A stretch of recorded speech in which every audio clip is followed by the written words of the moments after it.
Some of the content of Patriots Unfiltered may not be suitable for all audiences. Listener discretion is advised. The world's original podcast.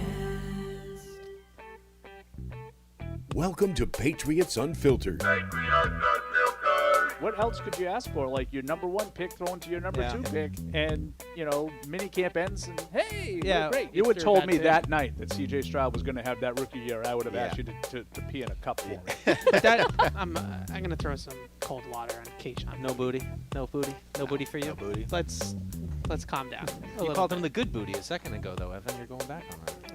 I think he was talking about booty in general. I don't want to put words in your mouth. Yeah. Little booty, big booty. Yeah, I just if you weren't being creepy, I don't want to assign that to you. Watermelon grosses me out. Really? Mix it in with a fruit salad. It's pretty good. No, in you hear the the moisture. I hate watermelon. How about cantaloupe? Hate it. Don't like any fruit. Oh. I thought we'd been over okay, this. well, you should have Really? just led I with didn't know that. you didn't like fruit. Yeah, I would have this checked is my one of those- outrage had I realized it's just a fruit thing. Wow. Orange does not look good on everybody. Yeah, It does they, not. Doesn't rhyme. the either. Bruins are Not true. Oh. Orange, four-inch, door hinge. Orange Hogan. door hinge. What is going on? It's not. Is it not rhyming in your head? No, unfortunately, I have something Matt, different in we my head believe now. you, Matt. All right, we believe you. Size doesn't matter. It's fine. This is Patriots Unfiltered. Presented by Toyota's official website for deals, buyatoyota.com. All right, welcome to Patriots Unfiltered. It is Tuesday, 4th of July week, our one and only show this week. So be prepared. We're going to have to get it all in this 2 hours. And it sounds like you guys had a pretty good time while I was away last week. It was hard, Fred. It was hard without you. Where were you? Were you vacationing? I or was were you just- vacationing. Yeah. I was probably working harder last week than I do when I'm here. I was painting outside. That This checks is out. setting up nicely for some home improvement Well, discussion. we're going to talk a little football. Don't worry, because we did have a little breaking news that broke during Catch 22 that Evan and Alex broke about Jelani Tavai. So we'll get into that. And I think the bigger discussion about a lot riding on this defense in order to keep our heads above water this season. So we'll talk about that. But it's Deuce, it's Tamara, it's Evan, it's Paul. We're here for the next 2 hours talking Patriots football in our temporary studio. I got to look at the new studio. I'm very excited. Don't spoil it. I haven't seen it yet. I'm not saying what it's going to look like, but I'm very excited. Is this the last show in here? Hopefully. Yeah. Could be. If all goes well, be. we'll be in our new digs on Tuesday. Wow. Yeah. All right. Exciting. So I have to miss the first show in the new studio. Then I'm on vacation next week. on vacation, Me too. Same. and you're at all three of you. So We might have to push that back. It's me, you, and Alex. you and Alex, and maybe we'll bring in somebody else. Maybe no socks. Huh? Who knows? Tease? Who is no socks? Matt Smith. Matt Smith. Oh, wow. Doesn't wear socks. You got that one before? No. The dogs are always out for Matt Smith. So here's no socks. When he wears shoes, he doesn't wear socks. Like But- sneakers? No. Leather shoes, Okay. no socks. Sneakers, socks. But when he dresses up, he doesn't wear socks. And he got that from his Channel 5 days. Mike Lynch was the same way. So I think he was just copying Mike Lynch. Channel 5 days. Yeah. That goes way back. So that's the origin of no socks. That's why we call him that. I call them Matty appetizers. Matty appetizers. He is the Yeah. appetizer king. Why not just 100%. Mattatizers? Is that true? Yeah, on the road, you go out to dinner with Matt. Great time, but also Oh, yeah. you're about to order every appetizer on the menu. I don't hate it. Honestly, I think the appetizers sometimes are better than the actual entree. Absolutely. Yeah. Yeah, just give me a little of each. Where are my apps? Yeah. Love apps. All right. Big fan. So let's get right into it. I guess, Jelani Tavai. The Celtics announced they're being sold. They signed Tatum. But we're going to announce Jelani Tavai. So Elias hold my went home. beer. Hold my beer. Yeah. I haven't seen the terms yet. You guys said 3-year deal. It's I don't know. $21 million of max value for over 3 years. This is Reese. Yeah. And Schefter. $15 million is the base value. Yeah. So incentive package. So the Patriots haven't officially announced it, but when Reese puts it out there, you know it's accurate. Yeah. Well, I mean, I think, he's a guy he's really blossomed the last couple of years. I mean, just looking back at his stats last year, I mean, career year for him, 110 total tackles. I mean, he's been a real productive player for them. And I mean, I think it shows Mayo wants to kind of keep what they have. Some, linebackers of the second level who can kind of play on the edge a little bit, play inside. I mean, I think the conversation probably is people have been talking about wanting to get more mobile at linebacker, and this is probably an indication that they kind of like staying physical and versatile as opposed to, going more towards the end of the 6'1", 6'2", 210, kind of lighter linebacker style. So I think it's just an indication that Mayo is going to kind of keep what they did with Bentley and Tavai and, kind of rotating those edge guys a little bit and having him play in a couple different spots. But, I mean, I think personality-wise, I think he's really come on here and started to live up to his potential. I don't know about the money and how it all stacks up and all that, but last point is just that they've got a lot of free agents on defense next year, so I think they're solidifying a couple things there. I mean, Bentley will be back too, but Judon, Uche, those are some big question marks too. So I think it's just part of kind of preparing for that. Yep.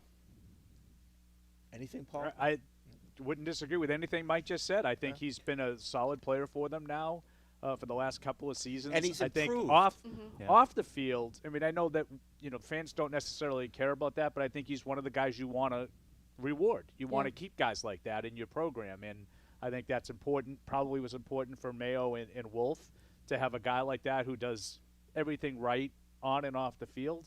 Keep him in the fold, keep him happy, and I think we've seen that trend of, we're working on over a dozen guys now, sort of all together between guys that were re-signed that were actual free agents and now guys that have been extended is now, Barmore, Stevenson, Tavai, this Duggar, well, he was actually a free agent. David Andrews. David Andrews, another extension. Hunter Henry. Another re-signing. Yeah. So, like, Count that as an you're extension. dealing with all of these guys are, let's just say 15 guys. That's what Mayo and Wolf wanted to do. They wanted to get guys that they knew and they felt comfortable with, and they wanted to retain them. So are these guys good enough? Are we? That's a different question. Are we signing the familiar or signing guys who we really think can help us win football games? I mean, I know if I'm a Patriots coach, I'm laughing at what I just said, but I'm comparing it to the rest of the league. Yeah. Yeah. That's a good question. I feel like we talked about some of it last Thursday with Rhamondre being re-signed. It's like, did you really need to do that? Because I think we talked about how a lot of these running backs have just been rotating teams. Like, you really don't need to re-sign Rhamondre. You can go find another one. You can draft another one. Does a young staff, gravitate more towards signing the familiar guys that we know, that know us? Now, Alex Van Pelt doesn't know these guys, but Gerard certainly does, and Elliott knows them. And is that not just convenient, but it's the familiar. It's something that we know who they are. We don't want to be starting with new players and having let's just go with what we know.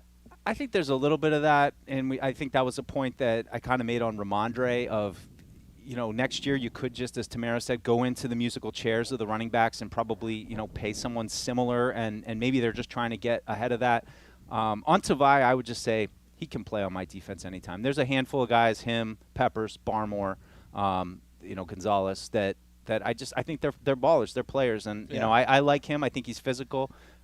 So I don't know about that. I can see a little more. Let me go back offense. to Rhamondre, because I think a lot of people had that same question. It's a running back, Yeah. Now, if it was Christian McCaffrey, it'd be no question, Yeah. right? Well, he's a running back. Now, Rhamondre Stevenson isn't Christian McCaffrey, but this 20 contract. years of those kinds of arguments I've had with But this contract isn't Christian McCaffrey's either. No. But can Rhamondre? It's in the neighborhood. But can Rhamondre be a mini Christian McCaffrey in that he is a dual threat? He's a threat in the passing game and in the running. Can he be that player?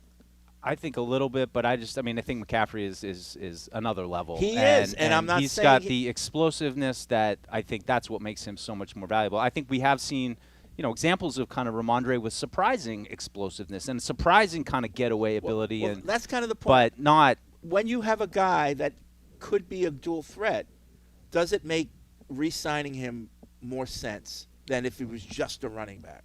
I think so, but the hard part, Fred, of this question is that do you really want Rhamondre to be a 3-down running back? Do you want to run him into the ground? Do you want him to be the primary guy? Or do you think he's best served with a group of 3 guys where he can be an early down guy with some rotation and then there's a third down back? Just because he's a potential 3-down player doesn't mean he has to play 3 downs all the time. Yeah, right. But the fact is he can be on the field I love those in any situation. And I think that increases his value as a running back. A little bit. Yeah. Yeah, I just don't think Stevenson impacts the passing game much. He catches a lot of passes. He doesn't make any plays.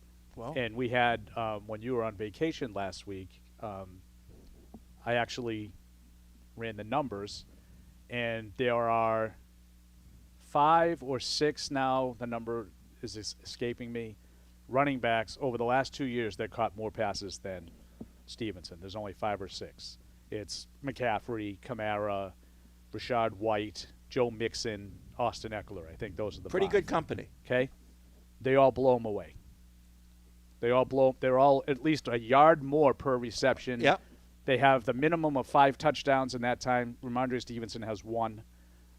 There's no comparison between the impact in the passing game between those guys and Stevenson. Stevenson catches passes, and that's it.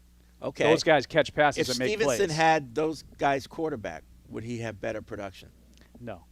I don't think so. He's not explosive in space. I'm with Paul. I think he's more a guy that can play third down and can fill in that role, and I think that's what he's done the last couple of years. But it's not really – I don't think he's best suited being a 3-down running. I think he's best served as an early down running back with a rotational piece with him that can kind of help him throughout the season. I like the idea of manage Antonio Gibson in that role this year that they didn't have last year, much better. And I also will say, in fairness, we didn't know the numbers on the contract when we talked about it last week. We do now. The contract's fine. We all said it last week. We said, it's not going to be – it was, 4 years, $36 million. We all assumed there's no way it's really $36 million. Right. 17 was the guarantee. We've seen the breakdown now. It's not a bad contract for the team. It's very affordable numbers. His average annual value puts him 6th in the league among running backs. But I think it's like $6 million base salary and $8 million base salary the last 2 years, 2 years that he's probably not going to see. So it's very little in the way of upfront guaranteed money. So I think it's a fine contract. I think you made the point off the air, Freddie. They don't really have any running backs. It's kind of like Hunter Henry. Yep. You can love Hunter Henry as a player or you could hate him. Didn't matter. They didn't have any tight ends. Yep. You had to retain him. Yep. And I kind of think they had to retain Stevenson too. So just quickly, because everybody knows how I feel about Rhamondre in the contract. Didn't love it. Yeah, I know. But there's a difference between he can still catch passes on first and second down, right? And I feel like that is an element that he will bring, is that he is at least a somewhat of a threat that if they want to spread it out or if they want to, run him off play action, then he's just a little check down over the middle if the deep options aren't open. On first down, second down, he's going to be there. Now, is he a dynamic third down running back? No, but there's still value that he brings into the passing game on first and second down. Anything the Patriots can do to help them be a little bit less predictable on offense is a good thing. Right. It's not Blunt and White where that was just, hey, Blunt's out here, So I think, in Tevin's point, it does offer some, some concern with the defense that, all right, this could easily be a screen pass. They could easily spread us out and let him run a route or something. We talk about matchups all the time of, if you come out in a heavier package and they match you with base, which doesn't happen very much anymore, but if they do match you with base, if then you go 5 wide into empty and now Rhamondre's got a linebacker on him somewhere and now that's a matchup that you could potentially work. Those types of things do present themselves. Yeah, I just say one last point, Fred, Paul mentioned this, the 3-year deals. A lot of 3-year deals. It just seems like Elliott Wolf, and when you talk about the Rhamondre deal too, I almost wonder if it's more about sending a message, not so much giving the contract, but sending the message of with somebody like Rhamondre, who, again, you're reinforcing this is a guy that's been around, and we're going to keep him around. And so I think they've done that a lot with a few different guys, and now with Tavai as well. So I think that's the biggest impression for me, that message of 3-year deals. I know Elliott Wolf has said, at the end of the day, these are going to be my decisions. I'm the final say. He said that, but how much do you think these are Gerard wishes? Like, hey, Elliott, I need my circle the wagon guys. On defense, I could see. I need these guys signed. Figure it out. I mean, I could see Mayo going to bat for Tavai. I mean, I could, certainly the linebacker position, but I mean, it's hard to say on offense because, Gerard has admitted it's kind of Alex Van Pelt's show, so it's hard to. Well, it is, but I'm talking more locker room. Mm-hmm. I'm not talking about the field. I'm talking about the guys I want in my locker room, the self-policing guys. I remember, Ernie Adams said it, and maybe even Dante said it. How did you know when you had a good team? When the locker room started policing itself, Yeah, and I do think you have to worry about that too when you're losing guys like Devin McCourty 2 years ago, Slater last year. It's like, who is taking that role of being the leader of this locker room? Yep. I hope it's the And quarterback. leaders. Well, there needs to be more than one. Yeah. No, Yeah. but I do, and that's why I agree with Mike about Tavai. I think he's one of those kinds of guys, and you might not think of him as, a guy that's standing on a chair, getting everybody whooped into a frenzy, but I do think he's very professional and very respected. David Andrews, similar kind of thing on offense. Example setters. Yeah. He's a hard hat guy. He's just going to come to work. He's going to work hard. He's going to do his job. When I was at the combine, when we were at the combine, just talking to people around the league, as they say, media people, Scribes. who do you like, on the Patriots that doesn't get enough love? There's so many Jelani Tavai answers, like of the people that are like me that are watching film till wee hours of the night for no reason. So many people watching the Patriots Thank you defense. for your service. Connor McDermott. The Connor McDermott. Jelani Tavai is talked about a lot as being extremely underrated player on the Patriots defense. Obviously, Deuce laid it out well, wears a lot of different hats, can play on or off the line of scrimmage. But then last year, before it was a lot of dirty work type stuff that doesn't show up in the stat sheet. Last year he added splash plays in there too, and kind of took that next step as well. PFF, not for everybody, but 4th ranked linebacker in the league last year. Off-ball linebacker, like true inside linebacker. Yeah. Jelani Tavai. I Really? think you Yes. learned a little bit about him last year too, with just how hard the season was, and the face that he put forward, the effort that he put forward, and he was still one of those guys kind of bringing the intensity. So we've got I'm a the sucker best for those defensive guys. interior lineman in Godshaw. We've got the best off-ball linebacker Bill said that. in Tavai. Bill said that. Not anybody else. And potentially we get the best cornerback in Gonzalez. We're Right, ready to right, go. right. Let's Elite, go. elite. Yeah. Somehow they only won 4 games. Yeah, no, how it happened. And I get it. He's not Fred Warner. All right, and Deuce is right that the stuff in space and things like that still aren't a real strength of his, but he's improved a lot in space and in coverage with his reads and his anticipation and stuff like that to make up for the fact that he's 250 pounds playing 8-9 yards off the line of scrimmage at times. But really, really solid player. Like not going to go Perfect crazy. word. Yeah, Solid. But the contract doesn't go crazy. I hated the Rhamondre contract. I actually really like this deal. I think Do you Tavai is hate one of those the guys. Rhamondre contract a little less now that you Nope. saw the breakdown? Still? No? I would I like it. Who but- better than me yeah, to but- appreciate stubbornness? What? Come on now. But I love like it. Paul, this is what Paul said. I don't care about a contract as long as it doesn't stop me from doing something else. And I don't think this does. No. No. So like, what's the hate about it? Would you hate it less if he was producing 1,000 yards a season? No, he doesn't like running backs. And I How is he? I a agree 1,000 with him. receiving yards? Sure. Or like half and half. If it was like half rushing, half receiving. I just the biggest thing to me, and you're all right about the fact that the contract doesn't prohibit them from doing anything else in the future. That's fair. But I also think you need to evaluate: is this player worth the money that you're paying him? Just in a vacuum, like is this guy going to be worth it? And based off of what we know about running backs, he has 2 good years left. Right. That would be my Okay. big fear. All right. I think you saw signs of him already showing the effects of the physical toll it took 2 years ago. Right. When more numbers, Freddie. Evan had these yards after contact 2 years ago fell by over a yard from 22 to 23. I don't think that's a coincidence. That's not just because the offensive line struggled. No, but the total ineptitude of the offense, I think, affected everybody. Yeah. You The know? offense is bad. Yeah. I mean, there's no Yeah. 2 ways about it. The So- offense has been bad for 2 years. It just is a I'm going to make a bold prediction. Oh gosh. Rhamondre Stevenson will have a better year this year than last year. well. That's not that bold. That's why I kind of said it facetiously. I don't think I'm going out on a limb by saying he's going to have better numbers and a better year overall It all than he had depends last on year. He's healthy. If he stays on the field. Of course. Like, of course. But That's a question with him. I would tell you, I'm not sure of that average-wise. Yeah. Like he missed what was it, like the last 6 games? Something like that, yeah. Like, let's just say he plays all 17. Obviously, his numbers are going to be, his flat numbers, his totals will be. Well, his averages. But I think he will be about what he was. Okay. I think he's going to be better. I kind of agree with Evan. I think you've seen about what he. Mark my words. I just mark that tape, Matt Morrell. Evan, I'm kind of curious to dive into this a little bit with you though, because I like what you say. I mean, and, with like Saquon, some of the running back movement, we talk about that. Like, do you think that that's all just BS? Like, all those teams are fooling themselves, thinking that like the Eagles are gonna get a better version of Saquon, or all those guys kind of buying high on somebody who should be on the back slope? I mean, you know what I mean? Does you extrapolate that to kind of the rest of the league? There are and what's going on? definitely some arguments of like that.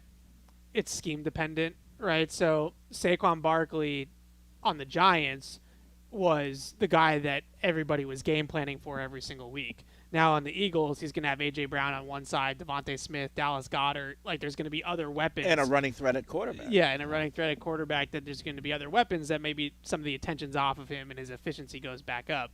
The biggest thing that we see with running backs in terms of production, outside of the lone exception right now currently being Christian McCaffrey, is that there's really no difference on a volume, sort of stat metric level between Saquon Barkley, Josh Jacobs, Aaron Jones, Rhamondre Stevenson, yada yada yada. That those guys are not adding anything to the table on their own. Whereas, like, yes, they might be more productive within the confines of an offense because the Packers' offense is way better than the Patriots' offense. But realistically, if you had put Rhamondre Stevenson on last year's Packers' offense in Aaron Jones's role, he probably would have produced similar numbers to what Aaron Jones produced. Which is why this offseason there's this musical chairs of like, oh, well, if you're going to take our guy, we'll just take your guy. Because they're all the same. Yeah. And at the end of the day, maybe the Patriots just wanted to stick with their own guy that they've kind of been dealing with. Yeah, and that's why I'm fine with the contract and the fact that they had no running backs. To Fred's point, I don't know, if you can just snap your fingers and magically and bring in somebody new. Just bring in the guy he's a good citizen. There's intangibles that you're not going to get, or you don't know that you're going to get with somebody from the outside. So I think it's a no harm. Hopefully contract. Hopefully no harm. Yeah. And you're getting a guy who I think is really going to help the team. So let's do it. And I think with Gibson being here too, that he won't have so much of a load to carry by himself. Well, not saying he didn't help him last year, but a lot of times those loads happen because of injuries. Yeah. That's the thing. That's always the thing. I remember having discussions on old shows. Well, they got 6 guys at running back. How are they going to use them all? And people get hurt, and they eventually use them all. Well, that's what's concerning to me, just about having just 2 guys that are basically NFL-proven players, because they always get hurt. And at least in the past, you could say, I think probably hope is running out for Kevin Harris, but Pierre Strong. Pierre Woods. Super Bowl 42 was on the other night, which I ended up watching. That's a whole other story. I don't know. It was just on. I don't know. Like, in all honesty, after the Brady night, I just feel like it's all gravy, and I'm like, this was great. Like, look at this guy's going 18-1. But but some of these guys on the roster, I mean, JaMychal Hasty, I don't think it's hard to imagine that we're getting to a point in October where like, need a big game out of JaMychal Hasty tonight because Rhamondre got hurt or Gibson got hurt, and you're quickly into this unproven depth, and it's not even like you have a couple rookies to say, well, and usually that's fool's gold anyway. Oh, we'll just throw the rookie in, but still, at least a couple years ago you had 2 young running backs. Where have you gone, J.J. Taylor? Yeah, right. I know, right? And even he got thrown into things a little bit a couple years ago. No, but Hasty does have some experience too, and this is like the running back is the anti-wide receiver for the Patriots. The receivers, they have, a couple of young guys that are promising, a couple of veterans who've been around, a couple of veterans who are looking to shake off disappointment. And then they have like 4 or 5 like unknown, like undrafted rookies. And like they have everything. There's like 12 of them. Yeah. Running back, there's nobody even there's no even names on the roster. It's Stevens. No, there's 5. I know. I think there's 5 total running backs. Gibson, and maybe 6. They have 2 undrafted. Fenwick and Jennings, Terrell Jennings and Deshaun Fenwick are the 2 undrafted Deshaun Fenwick guys. Might be a player. No, we'll see. But I pick him he's a as nobody one of right now. Oh yeah. But I pick him as one of my possible undrafted free agents because of that. I think there's opportunity, but just usually you have, 4 or 5 guys you don't know anything about. Maybe one of them will flash. They have literally 2 guys that you don't know anything about. Yeah. So I want to get into some NFL things too, but you know what? If you want to see Toyota's best offers, including those not seen on TV, go to buyatoyota.com. It's Toyota's official website for deals from the official vehicle of the New England Patriots. Toyota, let's go to the 4th of July. Fireworks? I don't know, fireworks, yeah. We had them in our town Saturday night. Yeah. Aren't My they poor tonight dog. My here? poor dog. Oh, no. Oh, he had a hard night. Aren't the fireworks tonight here? Yeah. Oh, was that at Foxborough? Yeah. And then you can catch fireworks after the Revs tomorrow night. And while you're here, it's easy to drink. It's easy to enjoy. Bud Light, the official beer sponsor of the Sharon New Little England League. Patriots. So I do want to talk a little bit about 2 weeks ago we were talking about the quarterback contracts and how they've kind of gone crazy. Why haven't the Cowboys signed Dak Prescott yet? Oh, Or extended? I'm gonna defer to Evan on that. He's the Dak guy.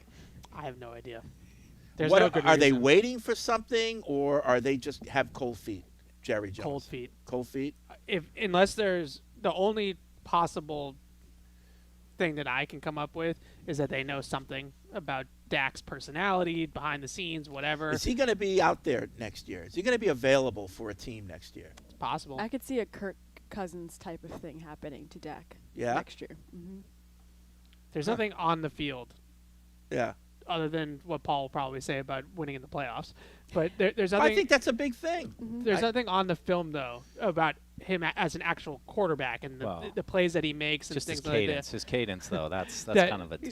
That suggests he's not worth paying. I expect him to sign. I expect Tua to sign. But I do think there's probably some cold feet for Dallas. Yeah. But also, I feel like you can't use the winning in the playoffs thing because what has Trevor Lawrence done that he got his contract, Because, he's younger, won one playoff game. But Dak sure, already but got that. Right. Fair. Trevor's now 3. This is his first contract after being a rookie. Dak has been out there longer.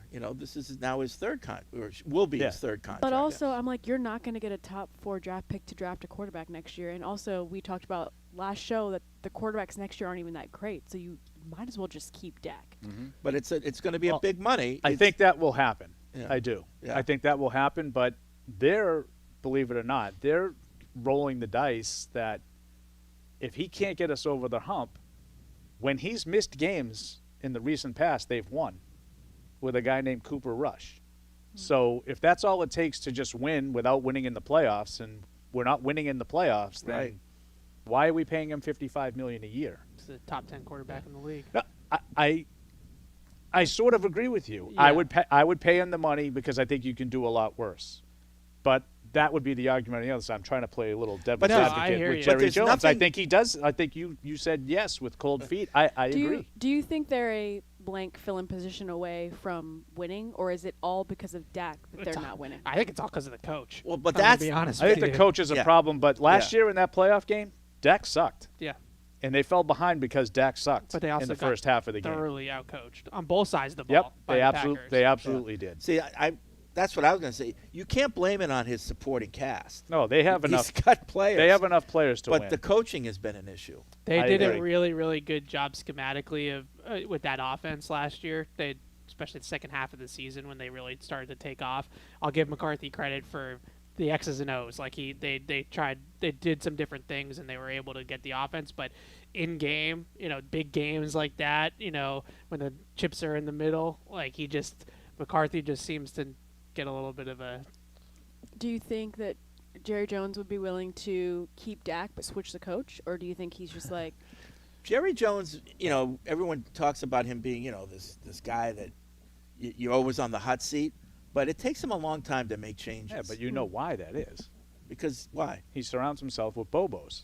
Oh yeah, I know. So he wants the Bobo that's bowing at his feet. I agree. That's why he doesn't fire them. Right. So that's why. But this is it. If they don't win a playoff game this year, there's no way McCarthy is surviving. He's a lame duck of your coach right now. Yeah. Do you think a guy like Bill is someone they would go after to be like, okay, we can just bring in Bill for? Yep. Absolutely. Just a quick. I said it before, and I don't know this for sure, but I think that they made offers to him or showed their interest last year, and I think Bill, because of his head coach, the fraternity of being in the head coach said, you've got a head coach. I'm not going to talk to you until you don't have a head coach. I'm not going to disrespect a fellow head coach by doing something backdoor while he's still there. He'd never do anything like that. No. Listen, I think Bill has shown. I actually. No, Bill has shown I'm there's just certain kidding, areas smartass. where he has a lot of principle, and I think this is one of them. Like, I'm not going to disrespect a head coach by doing something. If you're going to fire him and you have a vacancy, I'd be happy to talk. And so, in the case where next year, if they do get rid of him, I think they would talk to Bill, and I think Bill would, especially if they're going to re-sign Dak, because now it's like our window's open. We've got to do it now. Bill's not going to be here for long term. We're signing this guy to be our head coach to win now. I think it's the equivalent of bringing in a high-priced free agent at wide receiver just to get you over the hump. It makes a lot of sense to me, and I mean I find myself too wondering how various people in the league might view Bill after this spring, where he came off well in the roast, he came off well in Brady night, he's kind of making the rounds. Like I wonder if that's going to have any impact on kind of brushing Plus, aside Dallas the last has a couple very years good here. cheerleading squad. Up. I didn't know we could go there. So I know you're making a joke. But It's out there. But I think you're naive if you think that's not going to negatively impact him. I think you're right. But knowing these owners and how the dogs that they are, maybe not, Paul. Yeah, and they don't want it public. No, they don't want it public. Right, But that's public. yeah, I know. But like, they can understand where Bill's coming from. Oh no! I'm not telling you. Oh. I'm not telling I you that. understand where you're coming from. I'm not telling you that these owners, particularly that one, thinks worse of Bill Belichick. I'm not telling you. But they think very highly of the public perception. Oh, I know. And they're fiercely protective of that. I agree. And I don't think they want to bring that in. Yeah. Knowingly bring that in. Who knows? Maybe this time next year they'll be married and, Is that better or worse than what's going on now? I did. Can we bring it back to football? Because I'm not. I'm not touching that with a 10-foot pole. The real question to Bill to me is who's your offensive coordinator, and how involved are you going to be on that side of the ball? Josh. I would assume Josh. If it's Josh with Dak, I'm in. But Josh is running the offense. Oh yeah. And Bill would have no problem with that. I don't know that. Yeah. Come on. I would think. By all accounts, multiple reports. Bill's like, it give was me going to be Micah, Bill and Josh. give me in Micah Atlanta. Parsons. Yeah. You can have Dak Prescott, Josh. Yeah. I just that's got to be the question. First thing Bill does is trade Micah Parsons. Can't have a guy with that much talent. I just wonder how he put a staff together. I mean, it was so small here, and there's so few guys that he appears to trust. A lot of guys have jobs now. Josh is an easy one, but does he really get the whole band back together with Matty P? I mean, and a lot just of his guys don't have he'll jobs. figure it out. his 6 guys that don't have jobs right now. That's his staff, because he doesn't want to try anybody new or Fred will anything tell like you, that. does more with less. No. That's right. That was the rumor when he was on the coaching carousel with the Falcons and stuff like that. It was the Belichick All-Pro staff. It was going to be Bill Belichick head coach, McDaniels OC, Patricia DC, Joe Judge special teams, and they were going to bring the band back together. yikes. But listen, and again, it's for win now. It's a short-term fix for Dallas. Yeah. I would just worry, and I love Josh. So if McDaniels is the answer, then maybe it's less worrisome. But you can't watch the Patriots offense his last couple years here and not be a little bit concerned about what he would do with that side of the ball. So then Paul brought it up closer to home. Tua, what's the situation in Miami? Yeah, I don't know. I know that he is a little antsy. There was a report, I think Omar Kelly had it, I forget. One of the Miami guys, just that he had admitted that it's something he wants, Tua, and he's a little antsy that it hasn't gotten What's done a little yet. security? Yeah, so he's playing on the 50-year option, which I understand, Miami would say, geez, that would be great. Because that's basically half the going rate. Yeah. Yeah. But then you run the risk of how does he play? Some guys play lights out when they're in a contract year. So some guys get completely freaked out by it. Mm-hmm. And I don't think you want your quarterback with anything else on his mind. Especially with his injury. Yeah, exactly. Yeah. And so with that's the The concern. next hit could be the last. I would give – yeah, but that's true for everybody. I know, He but played McDaniel all needs to 17 win. games last year. McDaniel needs to win. Yeah. So if to Paul's point, if Tua's head is in a outer space because of the contract situation, McDaniel's going to get fired. I expect that to happen. I expect him to both Prescott and Tua, I think, will get their extensions at some point. I would say before the start of the season, maybe when camp opens or around that time. Bigger odds to lose their job, McCarthy in Dallas or McDaniel in Miami? McCarthy. Yeah. McCarthy? McCarthy is Alex Cora right now. Yeah, 1 year left on his deal. I agree with Evan that you have another 11-6 year and don't do anything down the stretch. McDaniel will feel some heat, but I don't think he's going to go. McCarthy can go, 11, 12 wins in the regular season. If he doesn't win a playoff game, he's out. Mm-hmm. He is going to. I think he's definitively going to be out. Okay. And he's a lame duck as it is, right? Yeah, they have so much talent on that team. I was going to say, it's so weird to see two teams with so much talent and not be able to do anything with it, where you're like, over here at the Patriots, you would kill to have some of those players. Miami doesn't have nearly Dallas's talent. True. Like, on both sides of the ball. Now, they have, like, the high flyers, like Hill and Waddle are tremendous. They don't have the kind of talent that Dallas has, though. They don't have a Micah Parsons on defense. Mm-mm. Yeah. McCarthy, I'm with Evan. Like, I think McCarthy's kind of a bozo. And and with all the stuff that we talk about with Kyle Shanahan, it's like kind of in the same category of just like managing the game, calling the game, like seeing the big picture and not getting caught up in your play sheet, like time management, like all that kind of stuff. It's just, I think he's a good offensive mind, but I don't know if he's a good head coach. The big thing that Miami has to do this year, whether they win ultimately in January or not, they have to find a way to become more consistent at the end of the year. This is like 2 years in a row now. They've shot out like a cannon and then petered to the finish line and weren't really ready to play in the playoffs. Now, you could make an excuse for them this past year in really extreme conditions in Kansas City, but that doesn't excuse losing at home in a Monday night game to Tennessee in December. That was a bad loss. They did not play as well down the stretch as they did the first 3 months, and that's a trend. And to Evan's point, that gets attached to the coach, and that puts him on the hot seat. And it's a trend with a lot of those types of coaches, with the offensive coaches, because all offseason they're in the lab coming up with all this crazy stuff that they're going to throw at defenses, and then you get into the second half of the season and everybody starts to catch up. You put a lot of it on film, and now all of a sudden the defensive coaches get paid too, and it used to happen with Andy Reid all the time. The greatest offense I ever saw for a whole season was the Patriots in 2007, and that happened even to that offense. It wasn't as productive down the stretch as it was the first 3 months. It's true. Yeah, I just watched Super Bowl 42 again, and that can confirm. Okay, I don't know why you did that to yourself. They won a game like 20-10 against the Jets in December that year. It's like Lawrence Maroney all of a sudden. Even the playoff games, it was like 21-13 or whatever it was against San Diego, 21-12, I think it was. It was a 2-score game.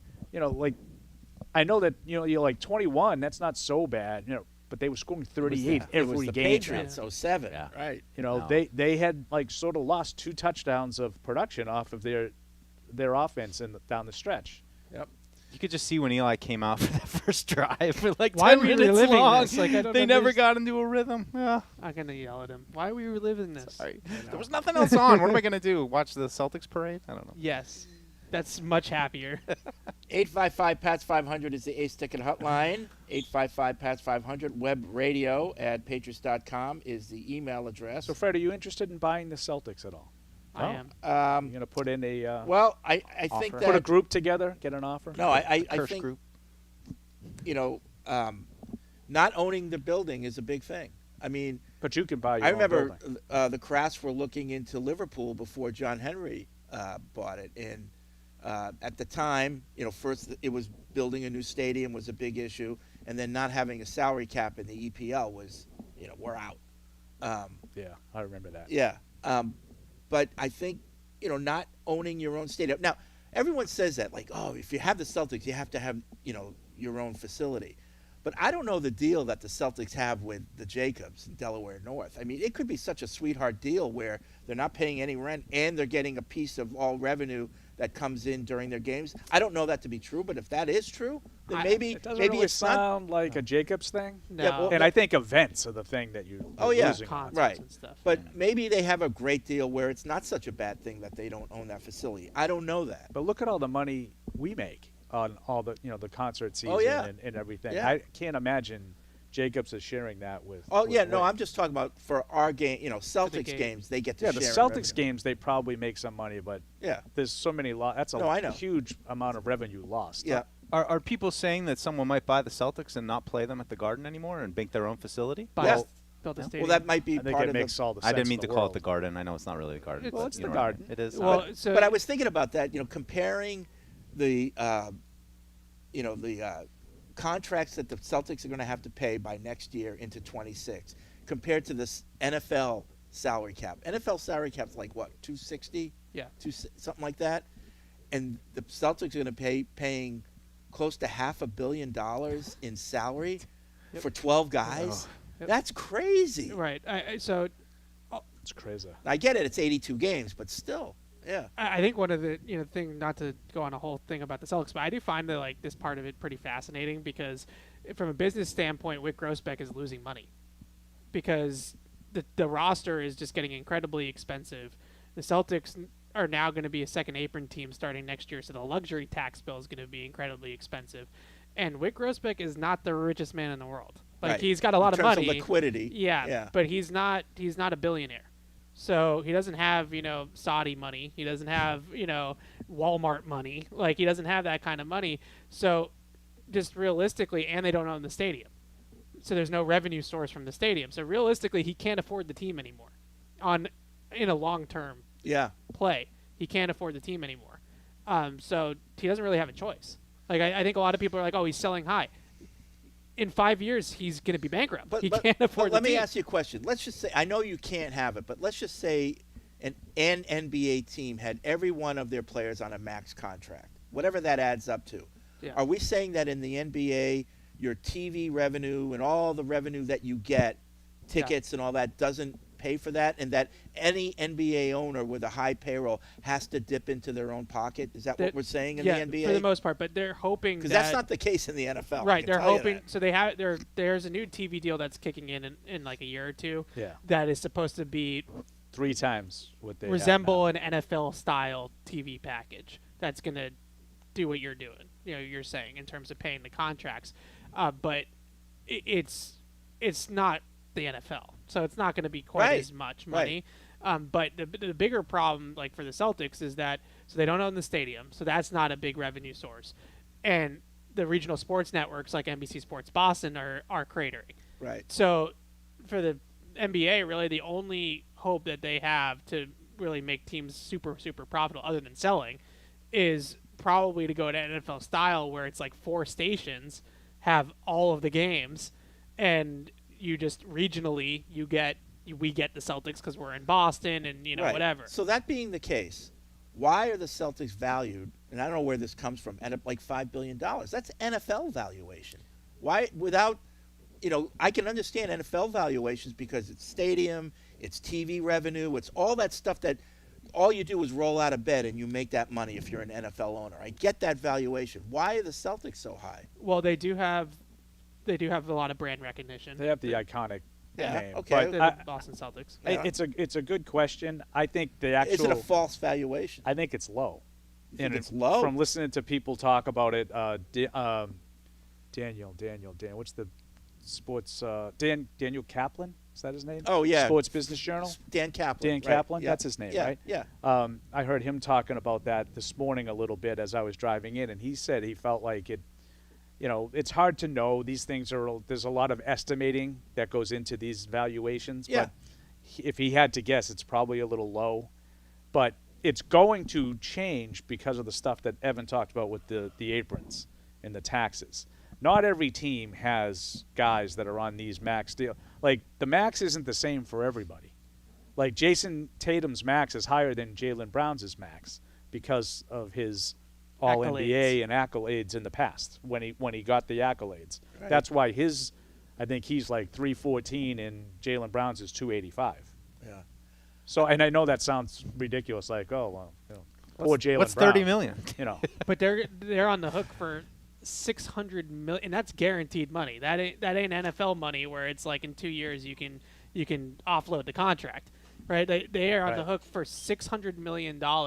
For 2 guys. I don't even think Wyc Grousbeck is worth $600 million by Right. himself. Right. So they're just in a situation where now to own an NBA team, you're going to have NFL owner money. But I would also say that Because what are they going to pay Pritchard? They already paid him. in a strict sense of the word, what Evan said probably about this year, I could see a scenario that maybe they didn't make money. I'd like to see the books before I accept that as gospel, but I could see that based on like the bump in Jaylen Brown's contract and the taxes. But for the greater part of 20 years, he made a lot of money. Oh, I'm sure. Because they didn't have this kind of payroll for the vast majority of that. The Bridgie Celtics, the little engine that they were going to the Eastern Conference Finals every year, they made a lot of money on that team. They didn't have these guys on max contracts. So I think there's a lot more built up over the 20 years or whatever, 15 years. How many years Something's is it? happening because a Something's happening a lot of owners are going for the lifeboats In that league, especially. Wick, Mark Cuban. Yep. Yeah, something's brewing in the NBA where business The people, floor is going to fall out. like Wick and Mark Cuban, are looking at the it Nets, like, I want out. The Wolves, even Michael Jordan did the same thing with Charlotte. So I think there's like 6 NBA teams that in the last couple of years. Paul, did you not get any food? I did not. This is an uncomfortable Can't situation believe it. right now. Just Fred's food's I here. just want to know what Fred's going to say. Fred's food's Wow. here. All He'll right. say it anyway. He'll still throw you under I the have my bus. Pepsi. No, I'm always fair. Fred's food's here. So we're going to take a break. When we come back, set the table. We'll get into anything else you want to talk about. This is our one and only show for 4th of July week. So we'll talk to you on the other side. Whether you're in the game or betting on the game, you'll need a game plan. DraftKings Sportsbook, the official sports betting partner of the New England Patriots, provides you with everything you need to build your personal betting game plan so you can get in on all the action while practicing safe bets. Visit DraftKings.com/responsible-gaming to learn more about all the safe betting tools DraftKings has to offer. Hope is here, 800-327-5050 or gamblinghelplinema.org. Must be 21 plus. Play it smart from the start. GameSenseMA.com. Physically present in Massachusetts. See DraftKings.com/responsible-gaming for details and state-specific responsible gambling resources. Isn't it time to get exactly what you want? Welcome to Red Hot Deal Days from Verizon, where you get your pick of our best deals. Like My Plan, where you can pick the perks you want and save on every one. For limited time, bring your own phones to a Verizon store and you can get My Plan for our best price ever. Get exactly what you want in your phone plan and only pay for what you need. Bring your phones to your Verizon store today and get My Plan. These deals won't last. It's your Verizon. What's up, everybody? Let's check out a snippet from the latest episode of the Pats from the Past with Brian Hoyer. What was your first impression when you met Tom? You know, I pretty much introduced myself in the weakest, nerdiest form and fashion. When he came up, I said, Mr. Brady, Matt Castle. Because, you know, it's an intimidating environment, right? This guy just came off 3 Super Bowls. You don't know how to, like, normally you go up and say, hey, what's going on, man? Nice to meet you. I just completely geeked out. Went with a Mr. Brady. He's like, hey, bud, don't call me that. Call me Tommy. I was like, he might have me cut tomorrow just based on the fact that he doesn't want to be in the room with somebody like that. But, no, he was incredible from the jump. I mean, we got in there, and then soon thereafter, as we started to get into the workouts that offseason, he's noticed that, look, I was one of those workout warriors too. I like to go in there. I like to work out. And he's like, hey, you want to work out with me? So he kind of took me under his wing at that point. And from that point on, for the next 4 years, we worked out every day with each other. We were in every meeting. But for me, it was just incredible to watch the professionalism day in and day out and his leadership. And it was not just with his words, but it was with his actions. It's how he took care of himself. It's how he interacted with his teammates, how he treated one guy because he thought he could get the most out of this guy. Like Welker, for instance. He could yell at him all day long, and Welker would just continue to go. You know, and then there's other guys that maybe like a Randy Moss that he'd sit there in the locker after practice and just have a general discussion about stuff because how he approached people was different based on their personality and the relationships. So it was just a master class in being a professional quarterback, and then to watch what he did week in and week out was just astounding. So you get to be part of that room with, you know, the best that's ever done it, and you also get to be coached by a guy who a lot of people think is the best who's ever done it. What do you remember about Bill specifically, and I know Matt and I tell talk about that story that I think you talked about in the Dynasty documentary about him calling your mom. Oh, yeah. Or threatening to call his mom. Yeah. Right. About being a dumbass because I missed the corner blitz. Was that your rookie year? That was my rookie year. Yeah, it was the last preseason game. I didn't see the weak corner blitz, which, hey, they were pretty sneaky about it. They disguised it well. But he definitely called me out in the meeting the next day. He's like, Matt, let's make sure we go through the fronts and check the corner blitz so I don't have to call your mom and tell her, dear Mrs. Castle, we're sorry your son's in the hospital because he's a dumbass. And in front of the whole team, I was like, yep, I deserve that one. But Bill was incredible because he pushed you to limits that you didn't know that you could go, and he got the best out of each of his players. But I always respected about Bill was he had you better prepared for any situation, situationally speaking, and also just game readiness than I've ever been around. And part of that was even on Tuesdays, taking the time out of his day on a Tuesday, our off day, we'd come in, we'd meet with him, and you've probably heard the story.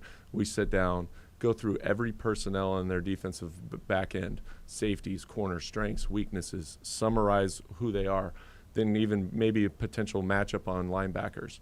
Talk about the defensive coordinator and also his lineage and where it came from. Then we'd watch film on all these guys. So by the time you came in on Wednesday, you're rolling. You understand why we're implementing certain pass schemes and concepts, who we're trying to attack on specific routes, who we're trying to take advantage of. And so you just had this confidence going into game week, understanding why we're doing certain things. And there was never that, wait, what are we doing? And if there was, it was answered. Right. And so, and the other thing I always appreciated about Bill was he was always held everybody to the same standard of accountability. It wasn't like, hey, if you're this guy and you're a big name, you're off limits. And I've been around that type of program before too. No, it was, look, if you're Tom Brady or if you're a free agent, it doesn't matter. If you've messed up, I'm going to call you out. We're going to correct it here. It might not be something that, everybody's cup of tea, like to sit there and get it in the meeting room. But at the same time, it set a level of expectation and a standard for everyone. Paul mentioned the room, Matt, and so your rookie year is 3-time Super Bowl champ Tom Brady. Right. Your offensive coordinator, who wasn't a coordinator by name, is Josh McDaniels at that time because Charlie had just left. Right, Charlie just left. And 97-year-old, not Vinny, but with the mullet, Doug Flutie. Dougie. What was that quarterback room like, Matt? It was wild. Actually, when I first got here, there was 5 guys on that depth chart. So they put up the depth chart, and I'm going, gosh, I got some work to do. It was Tom Brady, Rohan Davey, Doug Flutie, Chris Redmond, and then myself. And I was like, man, these are a lot of veterans, and I am a low man on this totem pole. But the cool part was, as it all worked out, I was able to establish some credibility there in preseason and make the team. But then Doug was there, and Doug was hilarious because Doug was 41, right? Mm-hmm. He's 41. He almost had a daughter that was my age.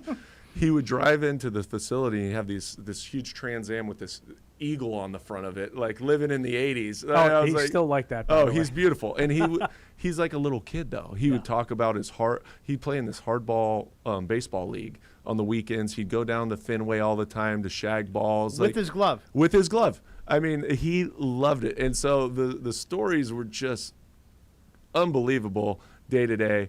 And the only time that you started to see his age were when those night meetings hit, and sometimes you kind of look over and you're like, is Doug nodding off right now?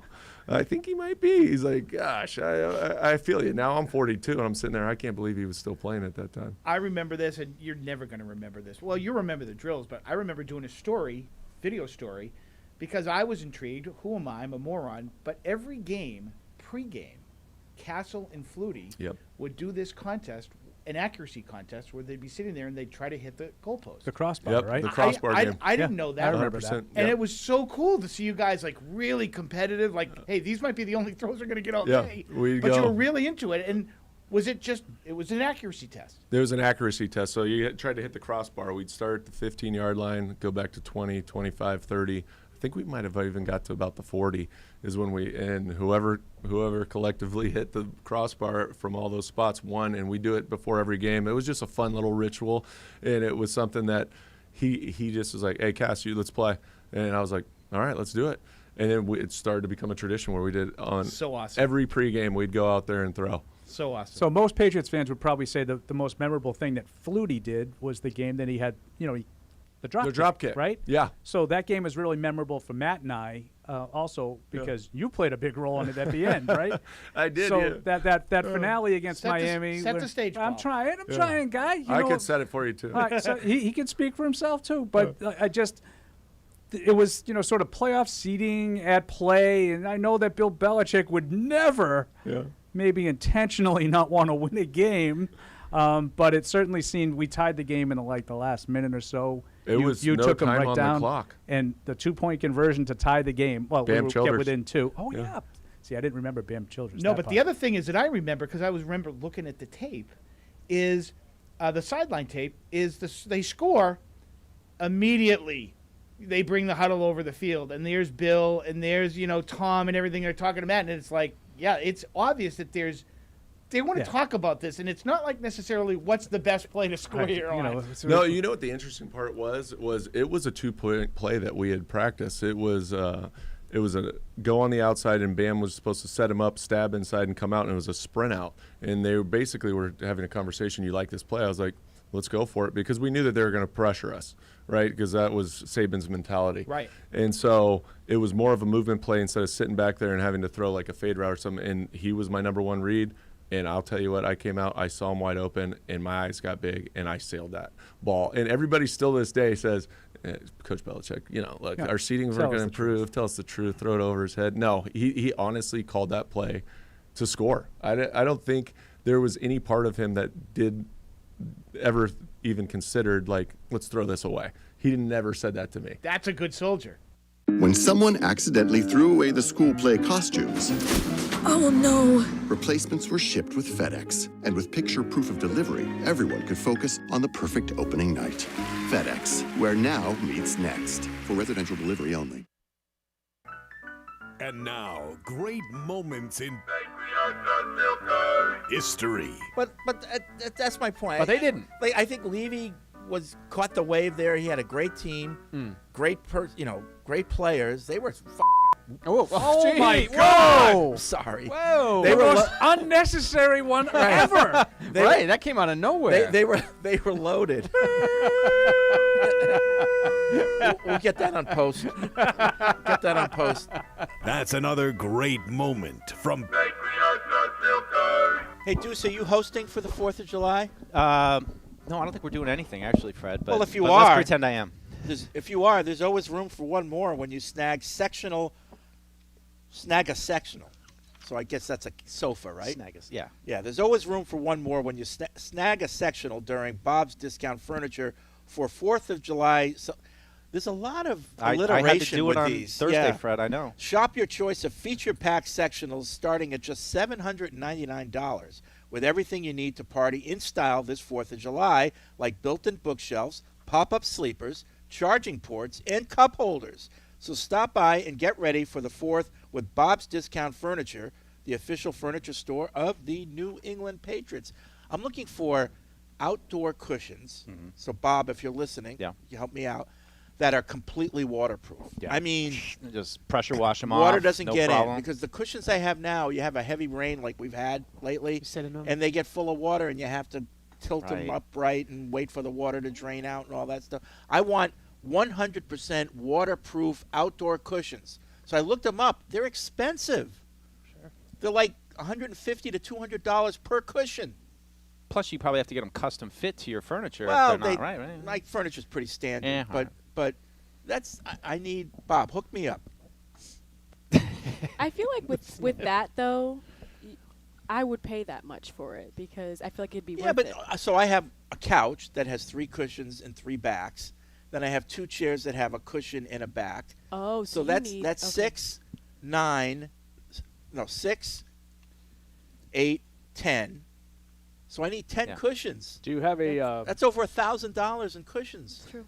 Do you have a cover? A lot of cushions. Do I have a cover? Yeah. I have a cover, but I don't put it on until after the summer's over. No. So I'm not going to take the cover on and off every time it rains. I have a similar problem, Fred, every night. I was just wondering. You put the cover on your furniture every night? Yeah. It's like a ritual? Yeah. Like lowering the I flag have- on the flag. You know, like those rattan. Does like, TJ play a bugle while you're doing it? It takes like literally 30 seconds. It's right out. I mean, 30 yours is seconds. probly in the backyard because you probably have It's an in the backyard. Yeah, it's not in the front yard. An expansive, like probably in the acres. You probably have to take the golf cart out to the furniture.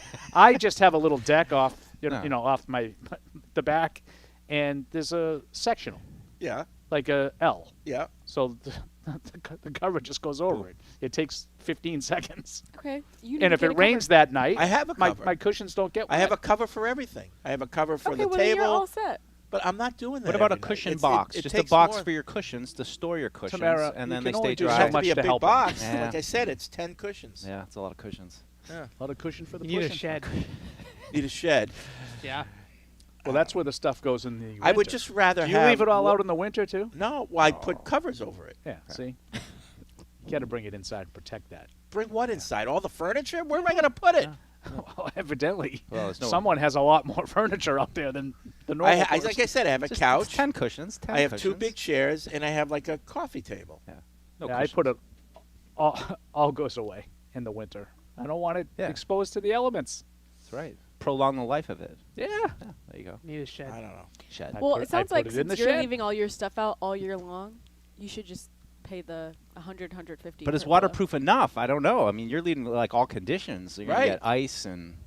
Like I have this think it should be. like high bar table with bar stools. Yeah. Nice. And that when they get wet, it's tough because the water, you don't know it's wet, and all of a sudden you sit down, like you have to like dump yeah. it, and You then get all the the wet water bum. comes out Yeah. because it's all that wicker, Yeah. tan kind of. Too much wicker. I don't know what it's called. Yeah, a lot of wicker. I hate the wicker. Yeah. You don't like the wicker. You don't like you don't know from wicker. Are you a wood guy or a metal Wood guy? guy. You're a wood guy. Wood. So Yeah, your it's natural wood. So your Adirondack chairs There's are all nothing- wood. No, There's my nothing Adirondack less- chairs are actually fully plastic. There's nothing Honestly less better. comfortable than an Adirondack chair. No. Well, They there's, look there's they a look sweet good, spot. Yeah, but we there's gotta have the nothing less cushion. comfortable to sit in. No, I know. And those get beat up too. And get up from. Yeah. Like Oh, if yeah. you've had Hard. if you've had a few Bud Lights, you're trying to get up from an Adirondack. It's tough. Well, it's easy if you're drinking Bud Light because It's easy to drink, easy to enjoy, and easy to get out of an Adirondack chair. Is Okay. another Correct. part of that ad. I Thank you, believe. Mike. all right. Fred looked at me like, "Where are you going with this?" There you go, I Kenny. want to That's a circle free back ad for you. to a conversation and actually put Evan on blast. Uh-oh. We didn't finish Oh. our July 4th food conversation. Oh yeah. So He skirted Fred, out of that one. Do you know Evan's anti-fruit? Fred, he I heard that on the mix that Matt did. What do you mean you don't like fruit? Okay, first of all, I said this last week. We've definitely had this conversation. We have definitely had this. You and I. because we're on the road. We talk about Right. what's for dinner, whatever. Want a strawberry? Hell no. Yeah. No. All fruit. How about a All banana? fruit. You're missing out No, I'm not. on one of God's greatest gifts to us. What's your favorite It's sweet? What? What's your favorite sweet? Like Ice cream, cookie, cake, pie, probably, brownie. I don't know. Probably I like them all, so it's kind of hard to. You like pick. sweet things. Yes, you Love like 'em. sweet things. okay, Bad but sweet tooth. you said there was bad July 4th food. I feel No, like they're bad takes about July 4th. Oh, food. so what's a bad take about July 4th food? Hot dog, not a sandwich. And if you think it's a Okay. sandwich, No, I agree, then but you're a murderer. All right, but I that's yeah.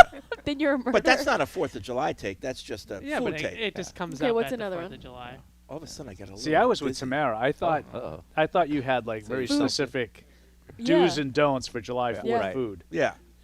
That's Do what I put was- out a platter. No, Don't make it have fruit on it. Yeah. No watermelon. Evan No Lazar's watermelon. do's and don'ts. Well, of 4th of okay. July. So if you're having like a totally outdoor thing with like a table with the food, it is bad to like leave food out there to get all Well, Yeah, get a little screen soft over it or and something. everything. Well, especially if it's like any of your Right. like put potato salad out Oh, Right. on the 4th of Mayonnaise July. based. You got about 15 minutes. Right. If you Right. don't eat it by then, it's gone. anything mayo based or Yeah. dairy based. Yeah. That's why you can have Italian subs. There's no mayo. You can just Yeah. it's ready to go. Yeah. That's meat. why it's the perfect sandwich. That's right. Not on July 4th. July 4th But- it has to but- be cookout food. When's the last time you had fruit? Oh God. Maybe like a couple years ago. Oh, so was that recent? It wasn't like when I was 3. Well, No. Well, it's not like my seafood take that you Yeah. yell at me. Like, when was Wait. the last time you tried it? I tried some apple crisp. Because, like I said, that's not really fruit. It's fruit. I mean, it's fruit, covered in sugar. Yeah, that's all. God, you like, know. I just can't believe you went into an apple. Yeah, or a peach, or a pear, or I just cherries. I had a banana this morning. Blueberries, grapes. orange. Grapes. Do you like orange juice? He doesn't like watermelon and cantaloupe. Who doesn't like that? Yeah. You don't like watermelon? I just think it's crazy that you. Oh, there's nothing better in the summer of a nice, it's un-American. cold, crisp watermelon. Oh. This is. Try to tell him. No, it's no winning. You can make your breakfast a lot easier by you just grab an apple, grab a banana. He doesn't eat All right, breakfast. wait a minute. What are you talking about? I'm not done. That's perfect. So 2 years ago, you had some apple crisp, which that's not a fair thing to judge fruit by. When's the last time you bit into a fresh, ripe piece of fruit? Probably never. Okay, so you need to try that before you close your mind to it. What do you mean no? It's close. Don't be closed-minded. I literally, it's not as bad as You're it more was. open-minded to the Rhamondre Stevenson contract than you are fruit. Yes. And that's not very. Yeah, I know. So, like, 100% true. do you drink smoothies ever? No. Oh God. Gross. What? That's like a bunch of fruit. Do you like smoothies? Yeah, sure. See, I love fruit. Yeah. I will have a smoothie From time but to time. I don't love smoothies. I have a Refreshing. smoothie They're every very morning. filling. They're very filling. Are they very Yeah, filling? I have a smoothie every How are morning. you in the eighth Every grade? morning. I don't know. I also just have Midnight I don't really like the big frozen drinks. Like me and Lane, we went to Paris. Not real Paris, Vegas, Paris, and they give you like an Eiffel Tower full of like strawberry daiquiri or something. But it's like a frozen drink. Well, that's different. I know it's different, but it's like. Why is that? I'll be having 110 of those next week on vacation. I like making smoothies, but then you have to clean up. Yeah. You have True. to clean A lot of the chopping. blender. True. Yeah. No, I like a good smoothie though. It's the right day. There's You're nothing missing worse out. than Will I'm and not missing TJ out. making smoothies. Everybody keeps telling me I'm It's missing like a out. bomb I went off in the promise you kitchen. I'm not. You're missing out. I'm not because it's just like I don't like it. So like my taste But buds you don't even know you like it You don't because you even know. haven't tried it. I literally it's not as bad as it was when I was a kid. When I was a kid, I like would literally gag. Like it was that like the smell. Watermelon is so good. I can't even fathom this taste. Right. Yeah, Or do you just like an I'm sorry. apple. Some people don't like Grapes? food. I don't Wait, like not this even food. grapes? I was at Or- Bryan don't do College. that. I was at Don't do Bryan that. College It's during all training no. camp when I developed an allergy to pitted fruit. Me and it's too. it's one of the saddest days of my life. How did that happen? I don't know. I was Developed eating it? a bowl of because back then we could eat with the players, so we could go into the Facts. calf and take whatever we wanted. They had a whole fruit bar, and so I would Or a always steak. I would always have a bowl of cherries, and I'm sitting back at my desk in the classroom that we worked, Yeah. and all of a sudden my mouth and my lips and my tongue started swelling up. That is so funny. Oh, The this same sounds thing, like something not I at really Bryant, wanna but the sign same up thing for. happened to me. About that age, I just developed Cherries? an allergy to pitted fruit. yeah. And I love cherries. I love plums. I love I had a peaches. plum tree in my backyard growing up, Yeah, I love plums. and I can't really That's eat the them thing, anymore. like the pitted fruits. my, Only. It's my weird. throat gets really itchy when I eat it, so I try to stay away from it Really as much selling as I it. can. But But I think it's more the skin, Paul. I wonder- oranges, watermelon, cantaloupe, all of that stuff. Oh, yeah, love it. Oranges Love and it. like you have like the people that too much you get the work. peel and it's just disgusting. Oh, It's like the lobster Disgusting. of fruit. Gross. Too much work. Nasty. Wow. Oh, and the smell. missing out. Like You're it- right, oh. Mike. He treats like an orange like it's a lobster. I even Ugh. said, Fred, Like I'm too much So work. if you got It's like not a even the work, cheesecake, it's just the he wouldn't even smell. put like strawberries on top. But Like- I wouldn't either because I don't really love strawberries. That's where I'll go. I'm on Team Evan. I don't like sweets with fruit. Like, get the No. fruit out of here. Like, Wait, if I'm like having, an apple pie though? is it drenched Oh, in I ice cream love and apple whipped cream? pie. So that's Apple pie. Well, I was See, told now that's I'm with not you. fruit. I I like was a lot told of- that is not fruit. a lot of people like the a la mode. I like my pies just the pie. I don't Just want the the pie. ice cream. just Yeah. with ice cream on it. Just give me the apple pie. Little slice That's a of- Vincent Brisby. Yeah. Yeah. Really? Yeah. He Apple asked, pie he is asked so for good. apple Doesn't pie count. a la mode and asked if they could put some ice cream on it. Yeah, he goes, give me some of that apple pie a la mode and put some ice cream on it. Wow. A la carte. Yeah, my controversial take would be pies in general. Like I don't love. Overrated. I like cake, ice cream. Did you ever try the apple pie with the cheese on it? Not a My big dad's No, big. My I dad wouldn't does like that. My I'm dad not a does big cheese fan. in the apple pie all the time. apple pie. Yep. That's to me like un-American. I don't really like apple pie. You don't like apple pie? Yeah, see, that's the face I usually I get. don't really like pie either. I'm okay with it. I'm not really a pie guy, though. Pie would be in the bottom of, like, cookies, brownies, Like the pies ice that I would cream. eat aren't really pies. Like There's Boston nothing like a cream good pie. apple It's not pie. really I mean, I'm kind of with you on the apple pie, but it's a quick fall off after that. Like, and then I'm You don't like, like blueberry pie? and then where are we going? Pumpkin. I like good pumpkin pie. It's all based on how much cream product I'm putting Yeah. on it. Like, is there a bunch of whipped cream Now, on that see, pumpkin see, pie? That's not really what they're eating. Yeah. Now, I don't like Boston That was cream good. pie. I think Boston it's cream pie one is of the most good, but it's not overrated really pies. pie. I know it's called a pie, but that's the only pie. It's that not I really really cream. like. It's custard. Yeah, it's good though. Right. I need the Like cream. I like It's like a lemon good meringue icebox pie. cake. Key lime pie. Yeah, key lime pie. Key lime like pie every is now and then it's okay. okay, but Those like are I'm not not- getting a craving on the weekend for like, hey, let's go for pie. Like I want. an Would you ice go cream. to July 4th side? Like obviously you got your burgers, dogs, chicken, potato whatever. salad and yeah. Do ribs count as a side? Potato salad. Ribs are not a side. Ribs are not. What's non-meat category? Macaroni Pasta salad. Yeah. Pasta salad. Pasta Potatoes. salad. Potato I salad. like mac salad. Yeah. It's good. I can't get with potato Corn on the salad 'cause cob? I don't like mayonnaise. The only problem with corn on the cob, it's not really in season in early July. Huh. It's a little messy.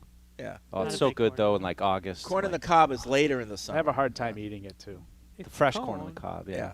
Wait, so I got a are bad, you got a bad tooth. Are you a mayo-based pasta salad or oil-based pasta salad? Mayo. Mayo. I could go with either. Yeah, I could go with either. But Oil. I think oil's better. Oil's better. Okay. But I could go Tried on either. a hot dog, Paul? I look forward to those conversations with Zoe again this summer. Yeah. When he tells me to make it like a bologna sandwich, and I was like, well, who likes a bologna sandwich? I Who used to doesn't when I was like a kid. bologna sandwich? Bologna and mustard. Ew. Yeah. Bologna, No. cheese, mustard. No. All bologna is a raw hot dog. It's great. No, thank I you. love bologna. Still Why like not bologna. cook it? My mom used to make me People do. I bologna used to have fried sandwiches. bologna. Do kids still eat bologna these days? Like I No. used to have bologna sandwiches all the time when I was Turkey a kid. I sandwiches. feel like I bologna like is we out. used to fry bologna. Ew. Yeah, it tastes like a hot dog. Bologna's good. Yeah. That just gave me chills. I used to- Preferred way to eat a hot dog: boiled, steamed, Lengthwise. grilled. I think if you have the time and you're willing to put the effort, grill is the way to go. Grilled or in the oven. Like if I'm not going outside to put it You on a bake grill. it? Bake a yeah. hot dog? Baked hot dog. I've had baked hot dogs. Never before. had that Controversial before. take. I mean, it's the closest thing to grilled I'm going to get in my house if I don't have like. So you broil it. Yes. Oh, Yeah. okay. So not baked. You broil Yeah. it. Okay. Correct. But you can put it in a pan with butter and Oh yeah, fry it up. They come out good that way. Yeah, they come up great. And Yeah. the Put- butter You put- adds to the and, taste. And you put the bun in there too. To like Yeah. flip I it would over, say you get a little boiled is my butter. least favorite. I'd eat pretty much any hot dog. I thought Yeah, about it. hot Like I dogs are like good. it. They're all. It's all a special day. I'm like, oh, it's grilled. Today's I a grew special up on day. hot Oh, dogs. You've it's- already established you did the long any way. hot dog. I used to eat hot dogs raw. Yeah. Well, they're not. It's like actually- bologna. well, they're It not tastes like actually raw. bologna. It tastes like bologna. I did the same thing, Fred. I'm alarmed. Well, they're not actually raw. Well, yeah, Oh. it's cooked Yeah. meat. But Yeah. you, Lips and a-holes. I feel like a lot of like. That's what they make them out of. It's a good great outdoors. You know what they make I them can't out even of? say what I was Well, you gonna need say. to buy. 15 past the hour You here. need on to buy Patriots Hebrew National. Unfiltered. And it's all Is that? kosher. Oh, it's all Oh, wait. kosher, which means what? Is Like that your the favorite lips and brand? a-holes never touch the floor. Is that No, what- it's how What is happening? that's It was insulting. it was blessed. How by- it's prepared. It was blessed by a rabbi, and yeah, it's I still feel like lips and- grilled is the best way for hot dogs. But if you go to like a hot dog place, you know, like in New York or something like that, they don't grill them. It's usually in the steamer, Yeah. right? You Yep. know. They don't really do it anymore, but they used to steam hot dogs in beers. Have you ever had those? No, that's crazy. Like if you go to Gray's Papaya, they're not grilling those hot dogs. I even do the Five Guys style where they slice them in half and then on the hard top with a little pressed Some iron, get a places little in the crust city do on them. that. Not bad. Mm-hmm. I think Gray's Five Papaya Guys sounds like they would have an steamer. elite hot dog. It's pretty good. Yeah. Yeah, All my right. my wife gets them every once in a while Really? from Five Guys. 855 Pats. They're excellent. Yeah, they are. Split down the middle. 855 Pats 500 is the catching Ace up. Ticket Hotline. Web radio at patriots.com is the email address. Let's get to some of these emails. L from Wisconsin, we're talking about maybe Bill going to Dallas. Yeah. And he says, how much better than the other candidates does Belichick have to be to make the owner okay with having Patricia and Judge in the building? It's interesting. I mean, I think Bill's going to get one more crack at it. I just think that, like Jerry Jones, it's the perfect example of somebody who just, it all of a sudden becomes the whole narrative of your team. And I think some team is going to be willing to make that jump with, like, let's just what's the worst thing that can happen? I mean, you know. I kind of think that's the only option. Is McCarthy GM and head coach or just head coach? No, just head coach. Just head coach. Jerry's then GM. Yeah. Do you think Steve Bill would Hahn. be okay with not having control of them? Yes. Yeah. At this point, he says yes. he would. I think after a year, I mean, it probably would, if he went right into it, would have been annoyed. But I think at this point, it's like, just get another chance and give you the team and just do what you do. Coach them up. When you get back That's a out on good the point, field. Mike. I think he probably has been humbled a little bit by the fact that they weren't falling at his feet to hire him. Yeah. Yeah. And it's not as big of a, it's not as Plus, daunting for him. You have less time with the whole GM duties, more time with your significant other. I don't know why it's okay to suddenly do this. It's okay for him. She's I very, don't know. What? She's very nice. Great person. Seems to be a very important part of his Was she a lifestyle right cheerleader, though, with the Patriots? No. at some No, point? no, No. Never. She's an old soul. Okay. Andrew He's in so L.A., he says, I'm from the future. 2 things I'd like to share with you. There's 3 siblings that have a massive interest in Fidelity Investments with a combined net worth of $50 billion. They're also from Massachusetts, and they will be the next majority owner of the Celtics, the Johnson, Abigail Johnson. I don't know if her dad's still, but she's like, if not the most, the wealthiest person in Mass, she's like number 2. So the Johnson family is, but I don't think they've ever had any interest in sports. They've never had, been in the talk of owning any team. So I'm not sure that's their thing. Wouldn't that be the best if you were super rich? Wouldn't you just want to own a team and just be annoying and If be you like around the team sports. constantly? But if you don't like sports, then no. Yeah. Like Wick is from Worcester originally, but like same thing as Mr. Kraft. Like that's the dream. Like this is your childhood team that you rooted for growing up, and now you own it. Yeah. Like that's the coolest thing ever. Like that's like any sports fan. That's got to be like the absolute pinnacle of sports fandom. Could tailgate again, do whatever you want, really. Go down into the gym, you're like, that's my gym. I'm working out here too, guys. Sorry. Yeah, again, like if you're a sports person, then that's the dream, you know. But not everyone is, and I don't know if the Johnsons are. Let's go to the phones. Brad's in Ohio. What's up, Brad? Thanks for holding on. Brad. Okay, he wasn't holding on. Matt came all the way in here to get this thing going. How about Willem and Phillum? Let's go, Willem. What's up? What's up, Will? Mr. Fred, I'm sorry. How you doing? All right. All right. Oh, my God. I don't know what to say. I know you're holding on so long you forgot. No, it's not that. No, it's just the team it frustrates the hell out of me, and just hearing a lot of takes and stuff, and things don't make sense to me. I mean, maybe y'all can clean the air for me on this one. I said some things on Catch 22, so now I'm going to bring this to Patriots Unfiltered, basically. You're right, Evan. Like, nobody wants to hear about as far as waiting for a wide receiver. I'm going to try to keep this clean as possible because I really feel like Cousins look really bad. Uh-oh. But I'm going to try to keep this Careful clean now. as possible. Yep. Okay? Get that I'm button trying. ready. I'm going to try, Fred. I know, because that's a lot of editing. First there. Yep. All right. So, we passed up on Marvin Harrison Jr., Roman Duzay, and Malik Neighbors. Yes, common sense-wise, yes, we need a quarterback. I get that. We got Drake May done. So now, because Elliott Wolf messed up with that third pick and went and got tackled, instead of go ahead and go get Patrick Paul right there with the second pick, but you go get Jalen Pope, okay? I know y'all praising Elliott Wolf like he did the greatest job in all season. Nah, I don't think so. I don't think, especially in the off season in terms of free agency. Yes, you brought back the court. You spent money. Congratulations. But you did a horrible job in terms of bringing in blue chip talent. The only person that might stand out might be Antonio Gibson. Okay? And here's another take for you, too, while I'm at that. Okay?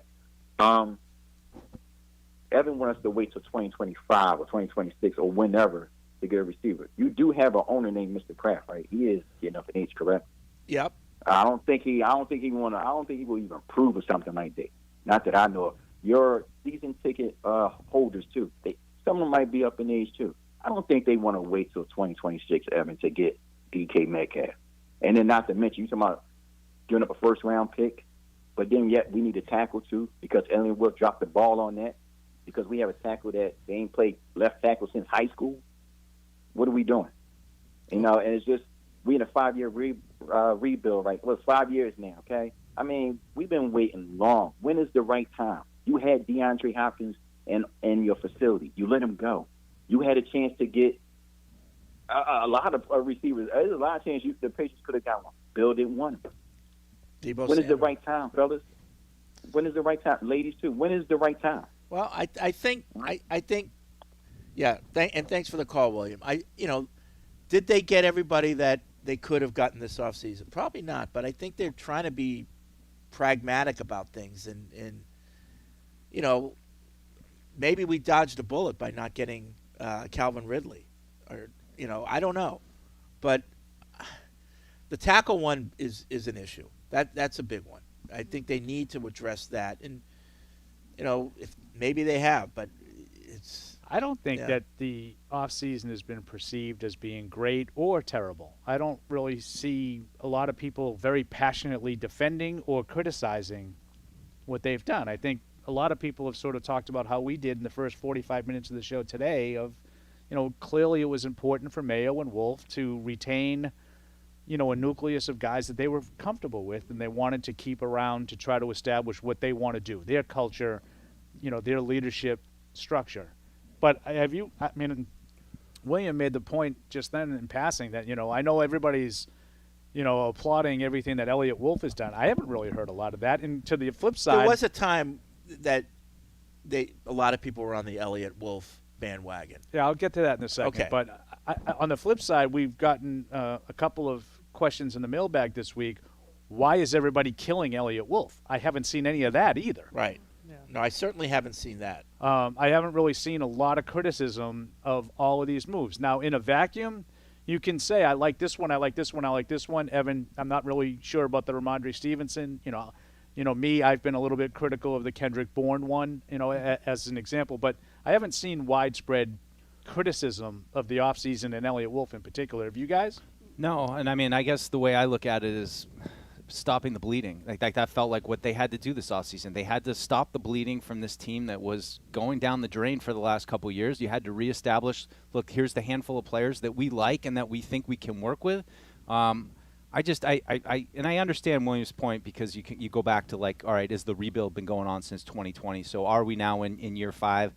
I understand that frustration, but I think it was hard for them to, we talked about it all offseason. How are they going to thread the needle with a left tackle, a number 1 wide receiver, a quarterback of the future? Like it's overwhelming to try to think how they could have threaded that needle this offseason. It's a lot to ask. And that's the thing. There was a lot to do this offseason. And you're not going to get it all done. They needed to get one of them in free agency. Yeah. And they didn't. Mm-hmm. Yeah. Now, you can pick whatever one. Yeah. Well, they didn't get a left tackle in free agency. They didn't. They can get a guy who plays left tackle. They didn't sign a left tackle. They signed a right tackle, a backup one at that. I think there were starting left tackles that were available. Or you could have said, no, we don't like Jonah Williams or Tyron Smith at this stage. We're going to get one in the draft, and made sure they got Calvin Ridley or some other number 1 receiver. Yeah. They chose neither. And I think that's my biggest criticism, but I wouldn't kill them for it. And I think Mike's point is very valid. Yeah, you can make an argument if you wanted to say technically it's been since Brady left in 2019 you've been rebuilding. Yep. They don't care about that. This is their first year. Right. Yeah, this is year 1 of their rebuild. Right. Yeah, they're not responsible for what's happened in the past. True. Right. That's what I said. But Robert Kraft is. No, but Robert Kraft isn't making all the personnel decisions. No, I know, but at some point the buck stops there, right?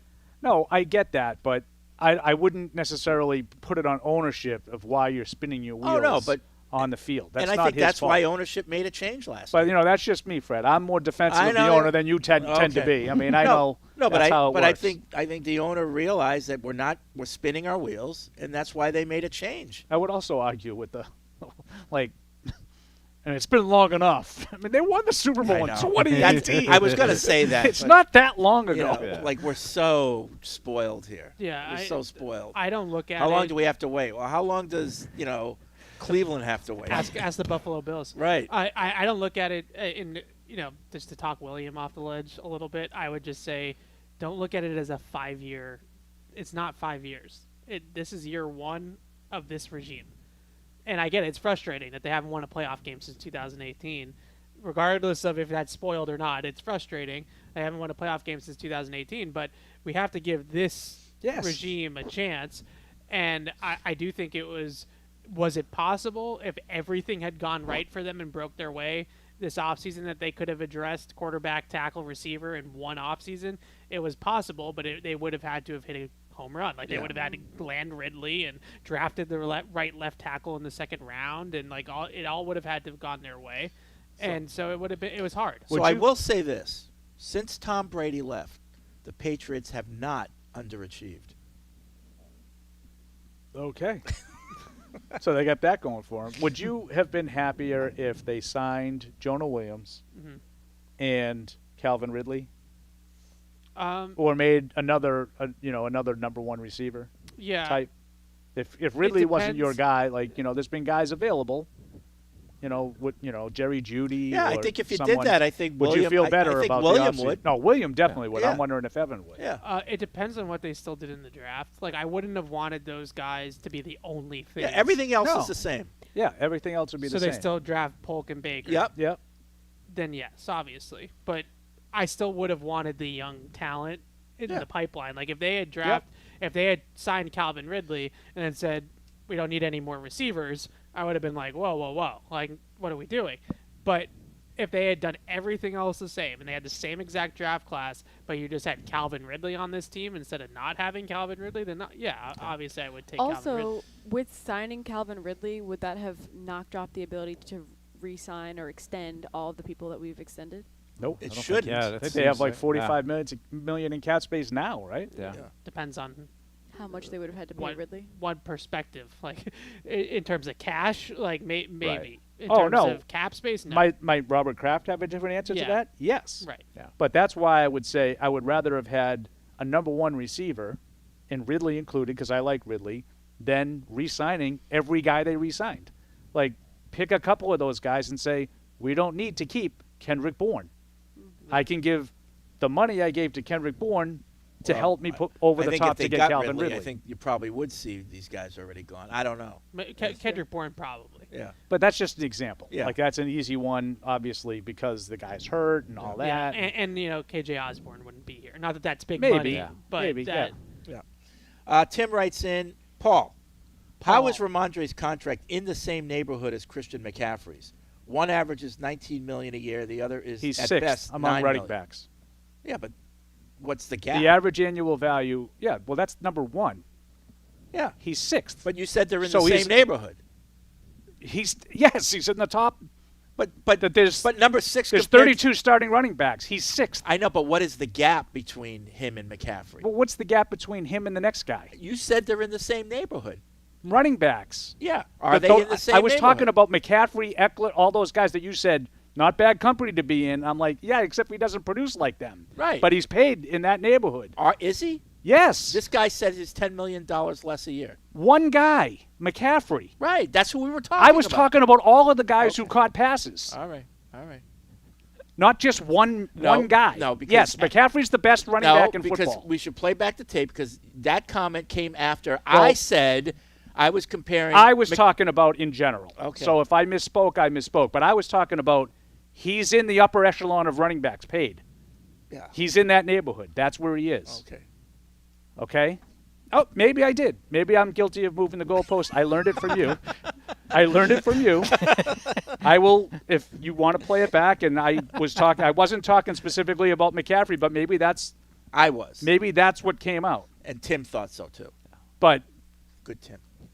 I would argue that he's not even in a planet of Christian McCaffrey, and that the contracts aren't that far apart.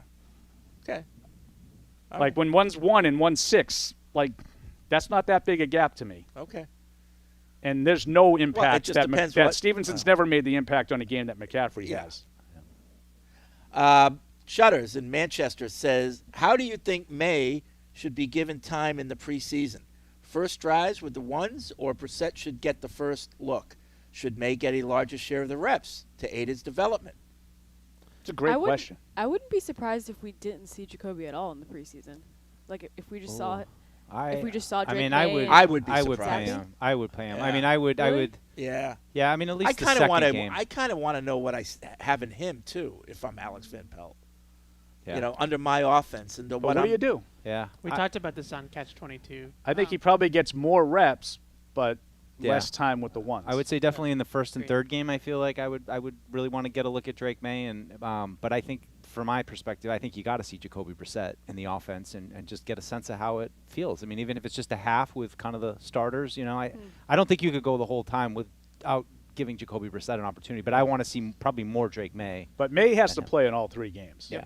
But I wonder. I think that's a great question. Who gets the reps with the ones? Who plays with the starters? Yeah. I would guess that. And do the ones play? Jacoby Brissett probably plays the second preseason game with the starters to start the game, and then Drake May probably starts 1 and 3, but with the 2s. Not. That's probably right. So do you think it'll just be split between them two and Zappy just chills?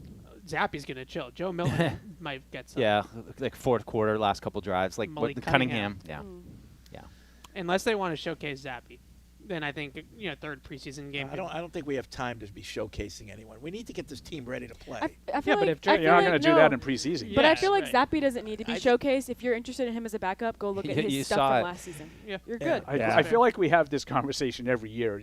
Like, you don't get any preparation for the season in preseason games. Yeah. I think the joint practice too feeds into this. Like, how are the reps going to be divided up in joint practices? Maybe that's the better and that's where you indication. maybe get a chance to give Drake May some opportunities against their best defense. I'm still saying Drake May starts week 1.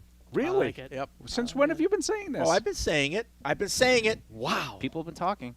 I don't know. I'm writing He's this making down. an argument. I'm writing this down. He's making an argument. In Cincinnati. Fred. Woo. So I was on with Tony last week. Yep. And they asked me about what I would do. And I said, if it were up to me, I would play him week 1. I don't expect that to happen. But you would have thought that I said, if it were up to me, I would put Hitler back in power or something. I got attacked. What are you doing? Putting the first game? Don't you think he needs time? No, I'm saying, if it were up to me and I saw some Right. What am I doing? Obviously, I'm not. I want to get the guy ready to play. If he's throwing up on himself in practices, obviously not. But I'm putting him in there, assuming that he has proven in practices this summer that he's our best quarterback. Yeah, and for me to mentally, say that ready he's going to go. start week 1, obviously he's shown some development in training camp. Right. He hasn't gone out there and fallen down. Right.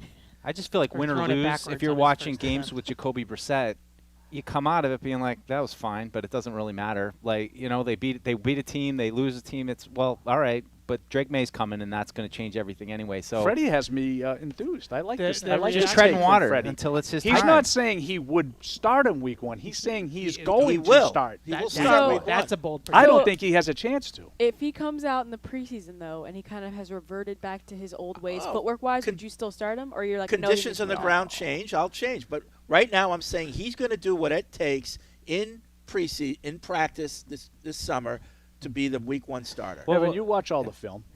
What was the game that Drake May played? Was it NC State that he was terrible? Yeah, NC State and Clemson towards the end of the season. I'd rather have that Drake May start week 1 than Jacoby Brissett. Yeah. I understand why. I really do. I think that's the only way to develop. Yeah. I just think that the best way. I the shouldn't say the reaction, only way. The I misspoke reaction again. to Paul on his shows that he was physically on, multiple, still his shows, all depends on how you felt about Drake May before the draft. Yeah, they think he's like this, but they listen to Orlovsky. Yeah, like 2 years project. I don't think he's a project. Yeah, I'm not faulting them for that, but if you're somebody like me that thought that Drake May was great from the start, then I don't understand why it's such an outlandish take to say that week 1's a possibility. But if you're somebody that is listening to Orlovsky and he's telling you that the guy needs to sit for 2 years, then you say week 1, they're going to be like, I'm with Fred. I'm on team Fred. Yeah. Okay. Was Josh Allen listed as a project? Yes. Significant project. But he started He started, not early. week 1, but he started very early. Did he? Yeah. Yeah. He was, Josh Allen didn't even complete 55% of his No, passes he was last all year over at the Wyoming. place. Yeah. But you saw he's better than what you have. Well, his raw talent was right. always immense. And I think you're going to see that this summer.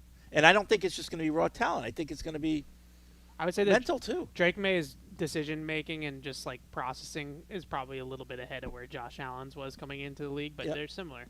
Also, I like what Paul mentioned last week where we talked about C.J. Stroud. It's like when we saw him in the preseason, you would have no idea that that's who he was going to be by the end of the season. Like, they were two totally different quarterbacks. Okay. Find out by playing him. Even in like the first game of the year, he played pretty well. Like, I wasn't very impressed with what I saw. And that, again, it just shows you how little those preseason games matter. Yeah. He looked overmatched.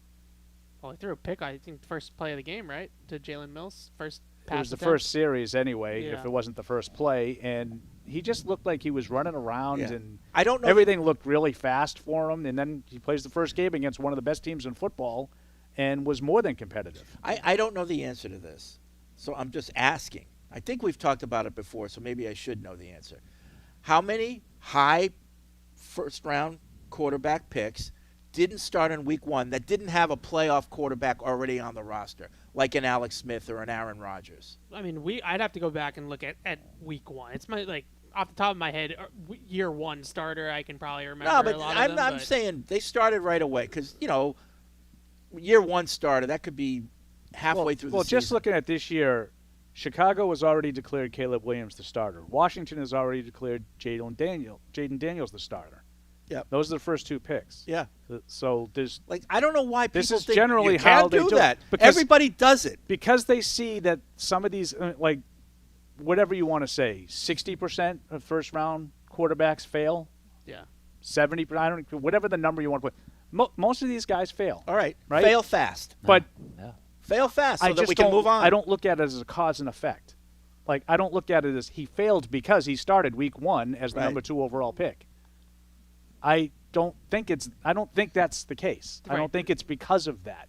The and I've heard argument enough arguments from the other guys that do play that tell you the immense experience they gained that they could not get by sitting. Right.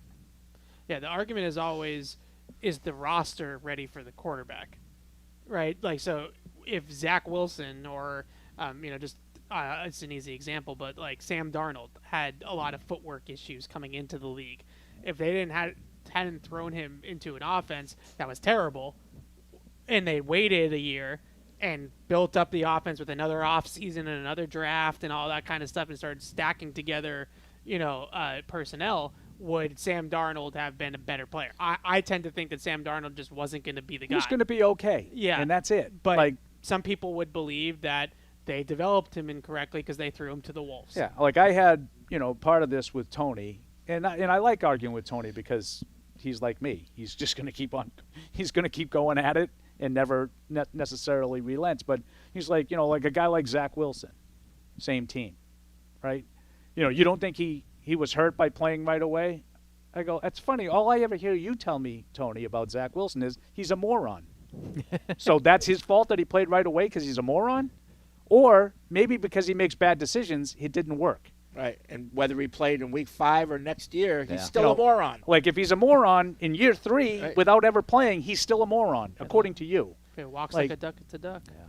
Yeah. I just feel like it's so easy to sit back and say you ruined him when it doesn't work. Blame the coaches. Don't blame the player. And I get it. Quarterback is a different position. It's hard. It's unique among kind of all positions in sports. But is there any other position in any sport where you say it's better to not play than to play in order to get better? Baseball. It's better to not play? Well, they play in the minors. Right, but they're playing. Yeah, but it's right. Like I don't understand it with that sport. No, but that's an example. But that's an example of what he's talking about. Even if you take it to like a high school level, you get like a young kid who's good enough to be on varsity, but he's not going to play. Yeah. What do? They send him to JV so he plays every day. Right. Yeah. You don't sit him on. You don't say, well, he's really going to learn as a freshman sitting and watching all the varsity games more than he would be playing in the JV games. Right. Well, that's what they basically do to these quarterbacks. That's what we're hoping Well, they don't do it a lot, but I feel like that's going to happen to Bronny. Like Bronny's not ready, but he doesn't need to be sitting on the bench. He's not ready because he's Bronny not that can't good. play. Correct. But I feel like he they're can also play in the they're G going to League. make him play in the G League. Yeah. For sure. Because the idea is you're playing. Yeah. my favorite line on that was Rich Paul the day of the draft. imploring all the teams not to draft him because he's just going to go to Australia. Got it. Thanks. See ya. Good day, mate. Like, there was no chance that anybody other than the Lakers was going to draft him. And I don't care about the nepotism. You could do whatever you want. That's your team.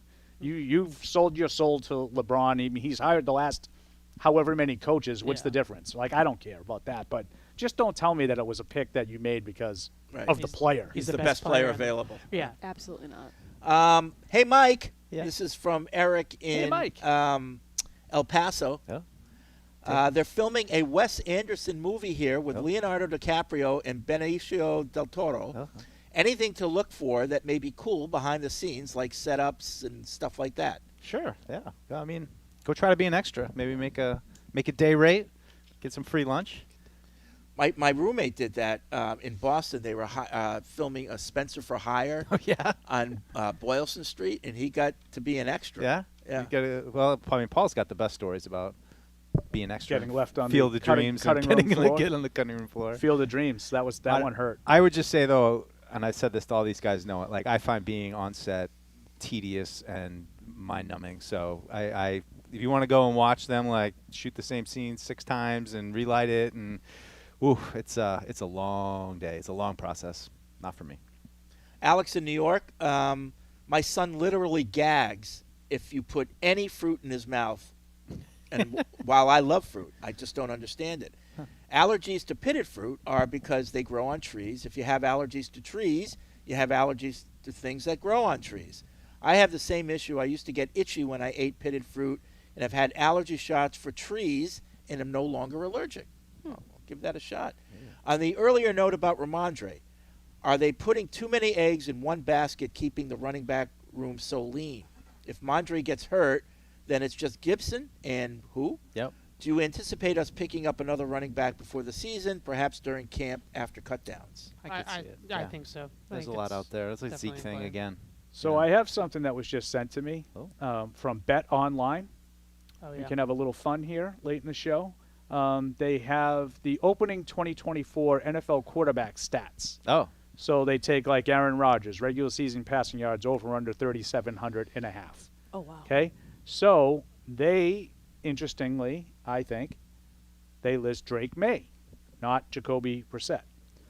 So what do you think they have listed for the regular season passing yards over under total for Drake Maye? 2,600. 1,500. I was going to say 1,900. Okay. 3,100 and a half. Oh, my goodness gracious. That's not a lot today's NFL. No, but they're obviously saying he's going to play 3 quarters of the season. Right. Regular season passing touchdowns. 12. 10. 17. 20. 15 and a half. 15 and a half. Interceptions? 15 and a half. 12. 12. Oh, we got it. Wow. 12 and a half. Those are the numbers. Okay. Yeah. Wow. It's a pretty good rookie Those are the season, numbers, honestly. and they are undisputed. I mean, but it's that whole bet is just based on so they don't even not how good you think he is. Is he even going to play? Yeah. That is from Bet. I want to make sure I credit them. BetOnline.ag. Yes, that's correct. What's AG stand for? I do not know. Is that some country somewhere that? A few teams have situations clouded by who exactly will be the starter. Those teams are Denver, Las Vegas, Minnesota, New England, and Pittsburgh. All right. Used to be a big sponsor over at Clintus. Denver, do you really think that's going to be a competition? Oh, yeah, they don't have a quarterback. Yeah, who is Could be anybody. Is it? I mean, could be Zach the new guy. Stiddy. Yeah, Could be Stiddy. Oh, Stidham, gosh. Bo Nix. Bo Nix. Zach Wilson. Zach Wilson. I think it could Zach be any. I Wilson. think it could be any of those three. Yeah, It really. could probably be Bo Nix. He's like 30. Pat Nagawam. I like that. He says the only way to make/eat hot dogs, grill or nothing, brand is Nathan's all beef. I do not like Nathan's. Really? Nathan's? Oh, I They're love not great. Nathan's. Nathan's and I like Sabrett's. the regular Hebrew like National. Those ones. They're good too. Good. Yeah. Have you ever had Pearl? KM. Ballpark? I love Pearl. Pearl's great. Pearl, pretty good. Pearl's great. I've never heard of Pearl. Pretty good. Yeah. Local I used to know that Crispy. family. Do you like a little bit. Kayam?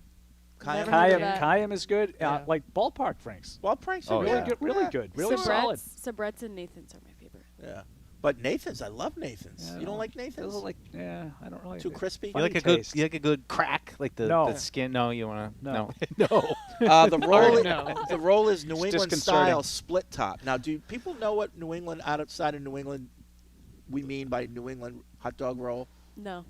So a regular hot dog roll is brown on the outside, right? It's got crust. But a New England one is white on the outside. Like they take the crust off. And that's only a New England thing? Really? Yeah, it's a New England cut. I did not know that. I do like those better. Yeah. I don't like the ones that have the brown. Yeah. Too dry. It's like the I've heel. never noticed that. Yeah, like the heel of a loaf of bread. I don't right. like that. Yeah. The rolls in Germany were awesome. Remember the hot dog roll where it was like a real baked roll. See, I don't like that. Did I have a hot dog? Too much bread? Too much bread. Too much bread. No, you were doing your TV show, and we were wandering and getting dogs. Whether it's a hamburger or a hot dog, I'm not eating it for the bread. The bread is just to hold it together. All I know is that Teese and I found a spot on the last day before the game to get some street meat. My goodness, was it good? Doner kebab? It was.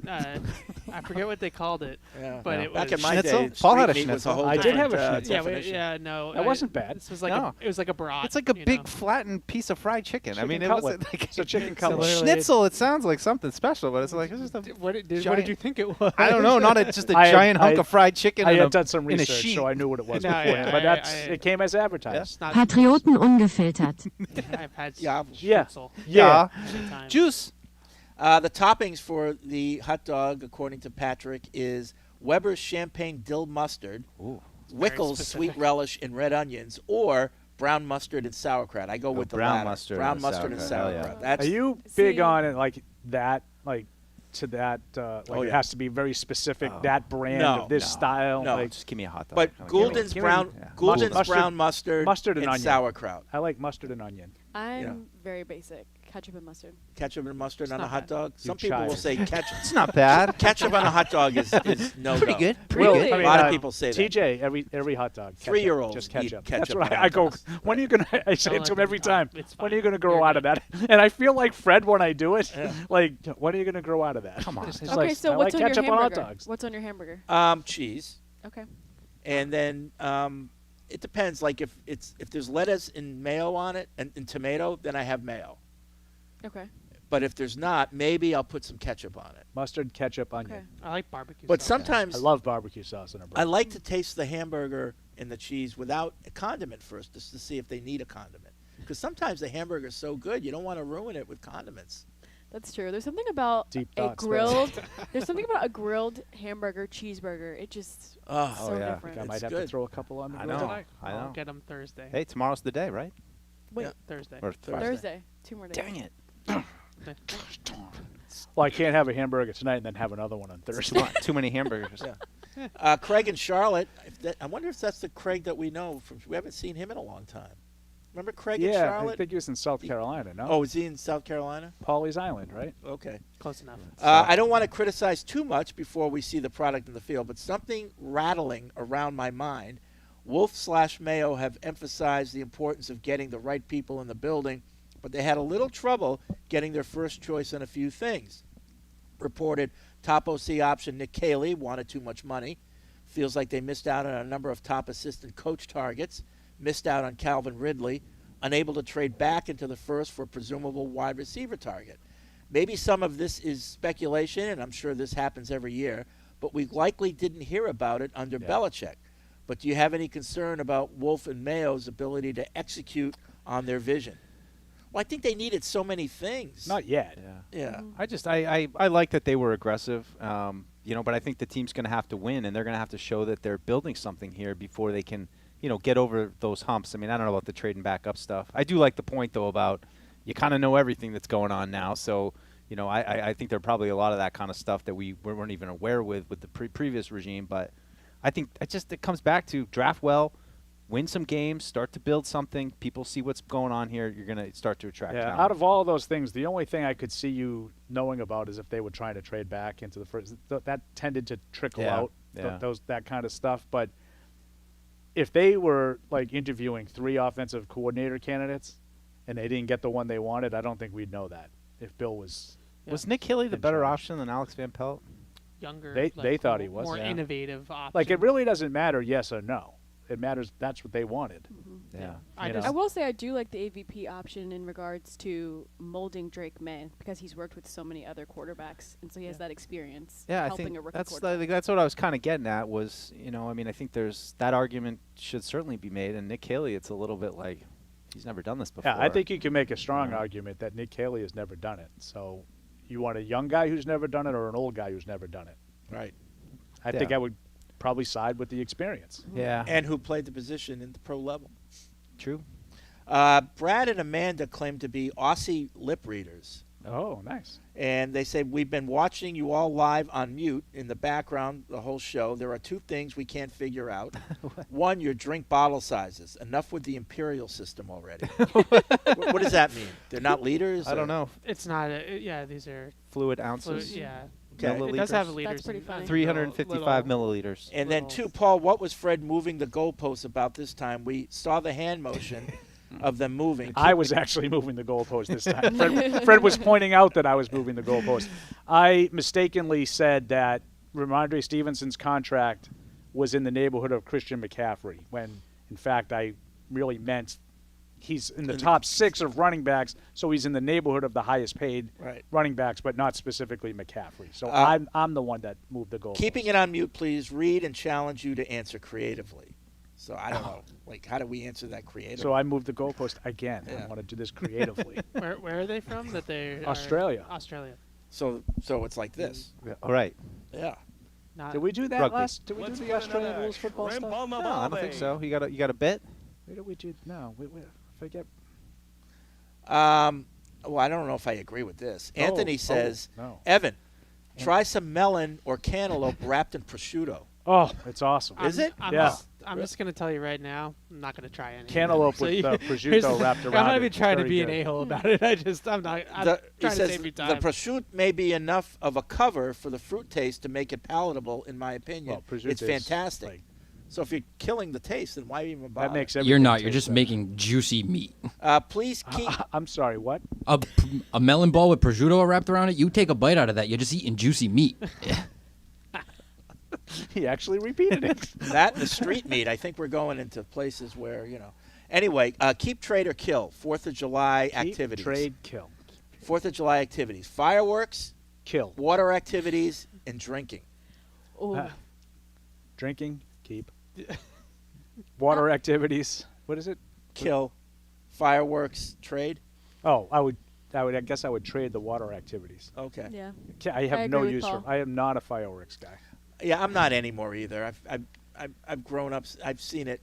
Until we advance in fireworks technology. I feel like We need it's drones. I saw something about that. At some point in my life, I don't even know. I can't pinpoint they started being able to make shapes and things like that, which were cool. But now we haven't evolved any further from there. So it's I've seen this a million Someone times. did something. One of the communities in our area did something with AI. Drones generated, and it was supposedly they lost me at it's better for the environment nonsense. But I guess it was a decent show. But I'm with you guys. I've seen it all. I'm not. I think. Yeah. What do you like to say? Disney fireworks. I'm not here for that. I'm not here for the it. What'd you say, Matt? Disney fireworks? I said Disney fireworks. You can't beat them no matter what age. I've been there. I've been in that park on the 4th of July. Yeah. They happen every night. It's great. The electric setting, light parade. You kind of end the night with the fireworks. Yep. It's great. It's great for kids. Yeah. Absolutely great for kids. Now, here's a Disney tip. Tip. If you're in the Magic Kingdom and when they're doing the fireworks, that's when you go and do your rides. Because everyone's gathered, and that's when you go do your rides. I like that. Not bad. Yeah. It's probably a good tip. Chess. I'm here today to make this. The only thing missing on Splash Mountain was a sniff. Anthony also says you got to see if Hardy can hook you up with some Kugel Viennas for the 4th, the best hot dog in the world. Oh, okay. What does Hardy got? I was gonna Good say, hot why is dogs. Hardy Why has he joining got us? the hookup? Hardy doesn't like us anymore. Hey man, you want some hot dogs? No, he's not. I got what you need. You gotta have Rhode Island hot dogs. They're called soggies. Soggies. Yeah, they're hot dogs with a little crunch to them. They're Sounds delicious. a little bit like that juicy meat you were talking about. I'm gonna have to talk to someone in the mayor's office about that. I don't like that at all. Soggies. Let's see. Oh, I see what you did there. We'll finish up with Bart in Poland, who has Dirty mind. an Evan criticism. So we Nice. we like Can't have we enough like of to that. end every show with someone. The guy from Poland's always going at you, Evan. I Yeah. don't know. Is this the same guy? But yeah, he like listens and reads religiously, which I appreciate. There you but go. it's He just says, kinda I gotta say, Evan had one of the worst sports takes over the weekend. The moment you implemented replay into sports, you have to agree with the calls being called right down to a millimeter. Offside in football, soccer is offside, even by a toenail. Case closed. Same with a touchdown in American football. You cannot bring subjective judgment to an objective decision. If you have VAR, instant replay, you have to break it down to millimeters if you like it or not. And please stop with the BS that the call has to be obvious.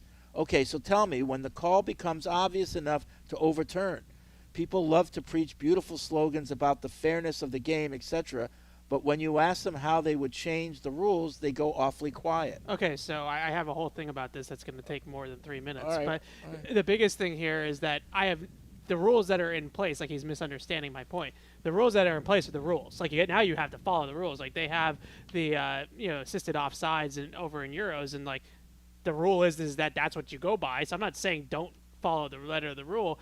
I'm just telling you that I think it has ruined the sport because now, and I've watched a ton of international soccer over the last couple of weeks, and I cannot tell you how many goals I have seen come back because VAR 10 minutes later has decided that it's offside. Right. Okay, but my point is that there was a call in the Germany, I forget who they were playing, but it was Germany's game, and when I tell you that it was a toenail, it was literally offside by a toenail. Okay. And they took back a goal because the VAR technology said that he was offside. And I just feel like it ruins like the sport because it's just like you celebrate a goal, you think you have a goal. Obviously goals are rare in soccer, and then they bring it back because the technology is telling you that he's offside by a millimeter. And it's like not only did it ruin the moment of the game. I know, but like you're offside. But my point is that if the naked eye, so what would be my answer, right? Everybody says this. Well, what would be your answer? The answer is that you have a replay official, like the NFL does, like most sports do. If it's not obvious by the naked eye that he's offside, there should be a time limit. Then you go with the call on the field. field. There should be a time limit by which they make a decision. I go with that. My one thing that I would say about the emailer is, and I don't know, I'm not going to relate this to European soccer because I don't know the answer, but in the U.S., the leagues that have replay, the word obvious is part of the rule. Yes. It's supposed to be an obvious error. Right. Clear, incontrovertible evidence, like anybody watching in a bar would all come to the same conclusion. It's not adjudicated like that. People just, like to Evan's point, it's like a millimeter offside when you have to go back and forth and back and forth. If you have to go back and forth, these hockey it takes too much offsides time, are ridiculous. Then go with the call. It's supposed to be clear and obvious. But the people who say get rid of replay, that's just as nuts. Because did you see the play in baseball that happened like a couple weeks ago where guy sliding into second and his helmet fell off and the guy tagged the helmet? So the call on the field was he was out. But they looked at the replay and his helmet was off. Oh, that's funny. And he tagged the helmet and he was clearly safe. So it was pretty obvious. It was obvious. Yeah, right. I don't but have without any problem replay, with that. that wouldn't have been known. But I'm saying if they did it like that, I don't think people would complain about it. I agree. Yeah. But when they're breaking down frame by frame, it's so blurry you can't even see because they've zoomed in 100 times into the frame, and you're looking at it and you're like, you think the puck isn't in the zone? I don't know if the puck is in the zone. There was another not. play. I watch a lot of Red Sox, but I think Hamilton was scraping his toe to do a double play at second base, and like if you look at the third base angle, it looked like his foot was off. If you looked at the other angle, it looked like he scraped it. Now, the call on the field was the guy was safe. You had to stick with safe. Mm-hmm. You have two angles that you couldn't tell. You got to go with the call on the field, and they have a strict time limit, I believe, in baseball where they have to make, and that's I'm all for that. Yeah, it just me too. My point isn't to enforce the way the soccer rule is written. You have to do it the way it's written now. But my whole point is just that I've seen half a dozen goals come back because of the VAR technology, and they deem it offside, and it just in that sport where you wait for a goal, and you could go the whole freaking game without them scoring, and then they finally put one in the back of the net, and then a guy's toenail is offside. It not only did it ruin the moment in the game, but Germany went through in a game that they probably should have lost. Well, England had one of those. They ended up winning the game, but they were behind 1-0, and they had the goal, and it was just the tip of his cleat was offside. Was that the game they scored twice? Yeah, they scored twice. Yeah. Yeah. I mean, and then last night, the U.S. game had a whole thing too. Yeah. So it just, it's a mess. The replay is a mess, and the U.S. Well, they just take US too soccer long. Is also but I think I love the VAR, the way they do it. Like they do it in 3-dimensional. So only some. So the problem is that only some high-level confederations have the budget for that. I see. So they have that in Euros, but they don't have that in Copa. Yeah, in Copa. Yeah. So that's not why the U.S. lost, but Are they even talking English? All right, that's going to be it for this edition of Soccer This Week. I didn't even go on no my show on rant. Thursday. We hope on Tuesday we'll be back in our new studio if everything goes right. We'll see you then. Thank you for downloading this podcast. Subscribe on Apple, Google Play, and everywhere else you listen. Like the show? Please rate and review us. Listener comments and ratings help keep us high in the podcast rankings so new listeners can find us. Be sure to check Patriots.com for more news and more podcasts. The world's original podcast.